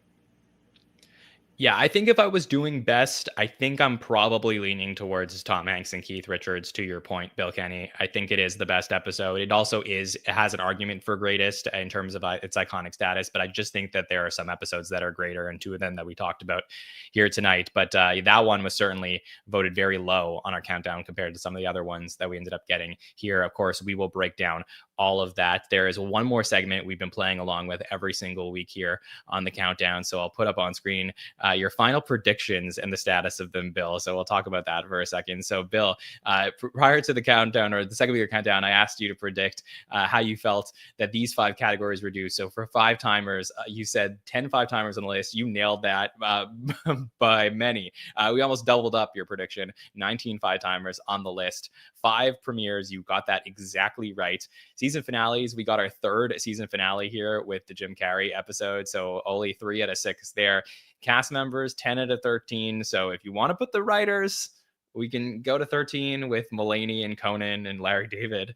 35 seasons out of 31 you predicted. So we're only missing 15 seasons in the countdown. Incredible, Bill, that we got 35 seasons throughout the countdown. It really is, and I'm going to look at those numbers even deeper next week when we talk about snubs and things of that nature. But we got so many different eras. We're only missing a certain amount of cast members that haven't been represented at all because of the amount of seasons we got. I mean, to only have been missed 15 seasons when you think there have been some really bad seasons of SNL, some mediocre eras as well. So that's really great to see. That just shows you the smartness, intelligence of SNN viewers and the SNL fans being able to get that, coverage. Do we know how many holiday episodes? Maybe we can save that for next week, John. Do you know how many? We should have made that a prediction, and we both said that earlier. But those are we got to be close. We got to be close to 20, I would think. Yeah, we'll talk about that next week, because clearly it's everyone's favorite episodes when you get those holiday episodes. So that should be and give me those writers, John. Okay. All right. We'll talk about that next week. Thomas Senna will join us next week to break down full coverage of the list and talk about, like I said, the episodes that we missed and other fun statistical information and graphics that we have from the creation of these 50 episodes that we've counted down here. But sincerely want to thank everyone for being with us over the last 15 weeks to go through all of these episodes, not only the patrons who joined us on the podcast to talk about these episodes, but everyone in the chat for hanging out with us week after week. It's just made this podcast series so great that we got the variety of opinions that we had on the list, and just really appreciate it and hope that we can continue to do this summer after summer with other great ideas for countdown lists, and that you enjoy this. So if you have any thoughts, please let me know what you thought about the top 50. Put your comments on the YouTube channel to tell us everything you think, and we'll get more of that information next week. Of course, we have way more coverage on the SNN coming up as we head towards season 51. I was live earlier today with Amanda Mitchell to talk about the departure of Ego Wodem. So we went live for a bonus podcast today to talk about that. We will also be launching a new series over the next couple of weeks, starting tomorrow, where we will have cast previews of every single cast member returning for season 51. Hopefully no surprises, but starting tomorrow with Kenan Thompson. That one will drop on the YouTube channel day after day for that. So you'll have a lot of coverage coming up towards season 51. Of course, we'll be back for that, and I will preview the series that we have with Sammy K coming up for the patrons next week, among some other podcasting surprises that I'm working on. Bill Kenny, so thankful to you for joining us week after week on this countdown. Thanks for doing it, man. Of course, John, and what a thrill it's been. This has been the highlight of my week, coming on here every Monday. And again, let's to go with what you're saying about our fans and SNL fans, like this chat, to have this kind of chat, this kind of discussion and debate every Monday during the summer, when there's no new episodes going on. It's just a testament to the true fandom and how great these people are for joining us week after week. So thank you for having me. What a blast. I really thank you to you, Bill. I love your knowledge of SNL, and it really does bridge the gap from one season to another to get everyone back together once a week to talk about Saturday Night Live. It's fantastic. And Haskell, the closer, came in, struck out the side. I thought you were amazing tonight, so great job. Thank you so much, guys. You guys absolutely killed it over the summer. I thank you for letting me come in and be a small part of this amazing series that you guys do. I'm so excited. It feels like getting the little fall family back together now that we have the season coming around. And but both to you guys and to the fans, I really hope to talk to you guys a lot during season 51. I look forward to it, Haskell. Anything you want to plug? Just check out social media. Andrew Haskell got stand-up dates all over New England, and hope to see you guys there. Awesome. Well, if you don't want to miss anything we got going on here at the SNN, make sure to subscribe to the podcast, YouTube, Apple Podcasts, Spotify, wherever you listen to podcasts. You can follow us on social media at the SNL Network for our coverage on socials for everything SNL. I want to thank everyone in the chat for hanging out with us on this Monday night, and Late Nighter for being the presenting partner for our show each and every week throughout the summer. And of course, my man, Bill Kenny, for being with me along the way. On behalf of everyone here at the SNN, my name is John Schneider, and we will see you next time, everybody. Have a good one.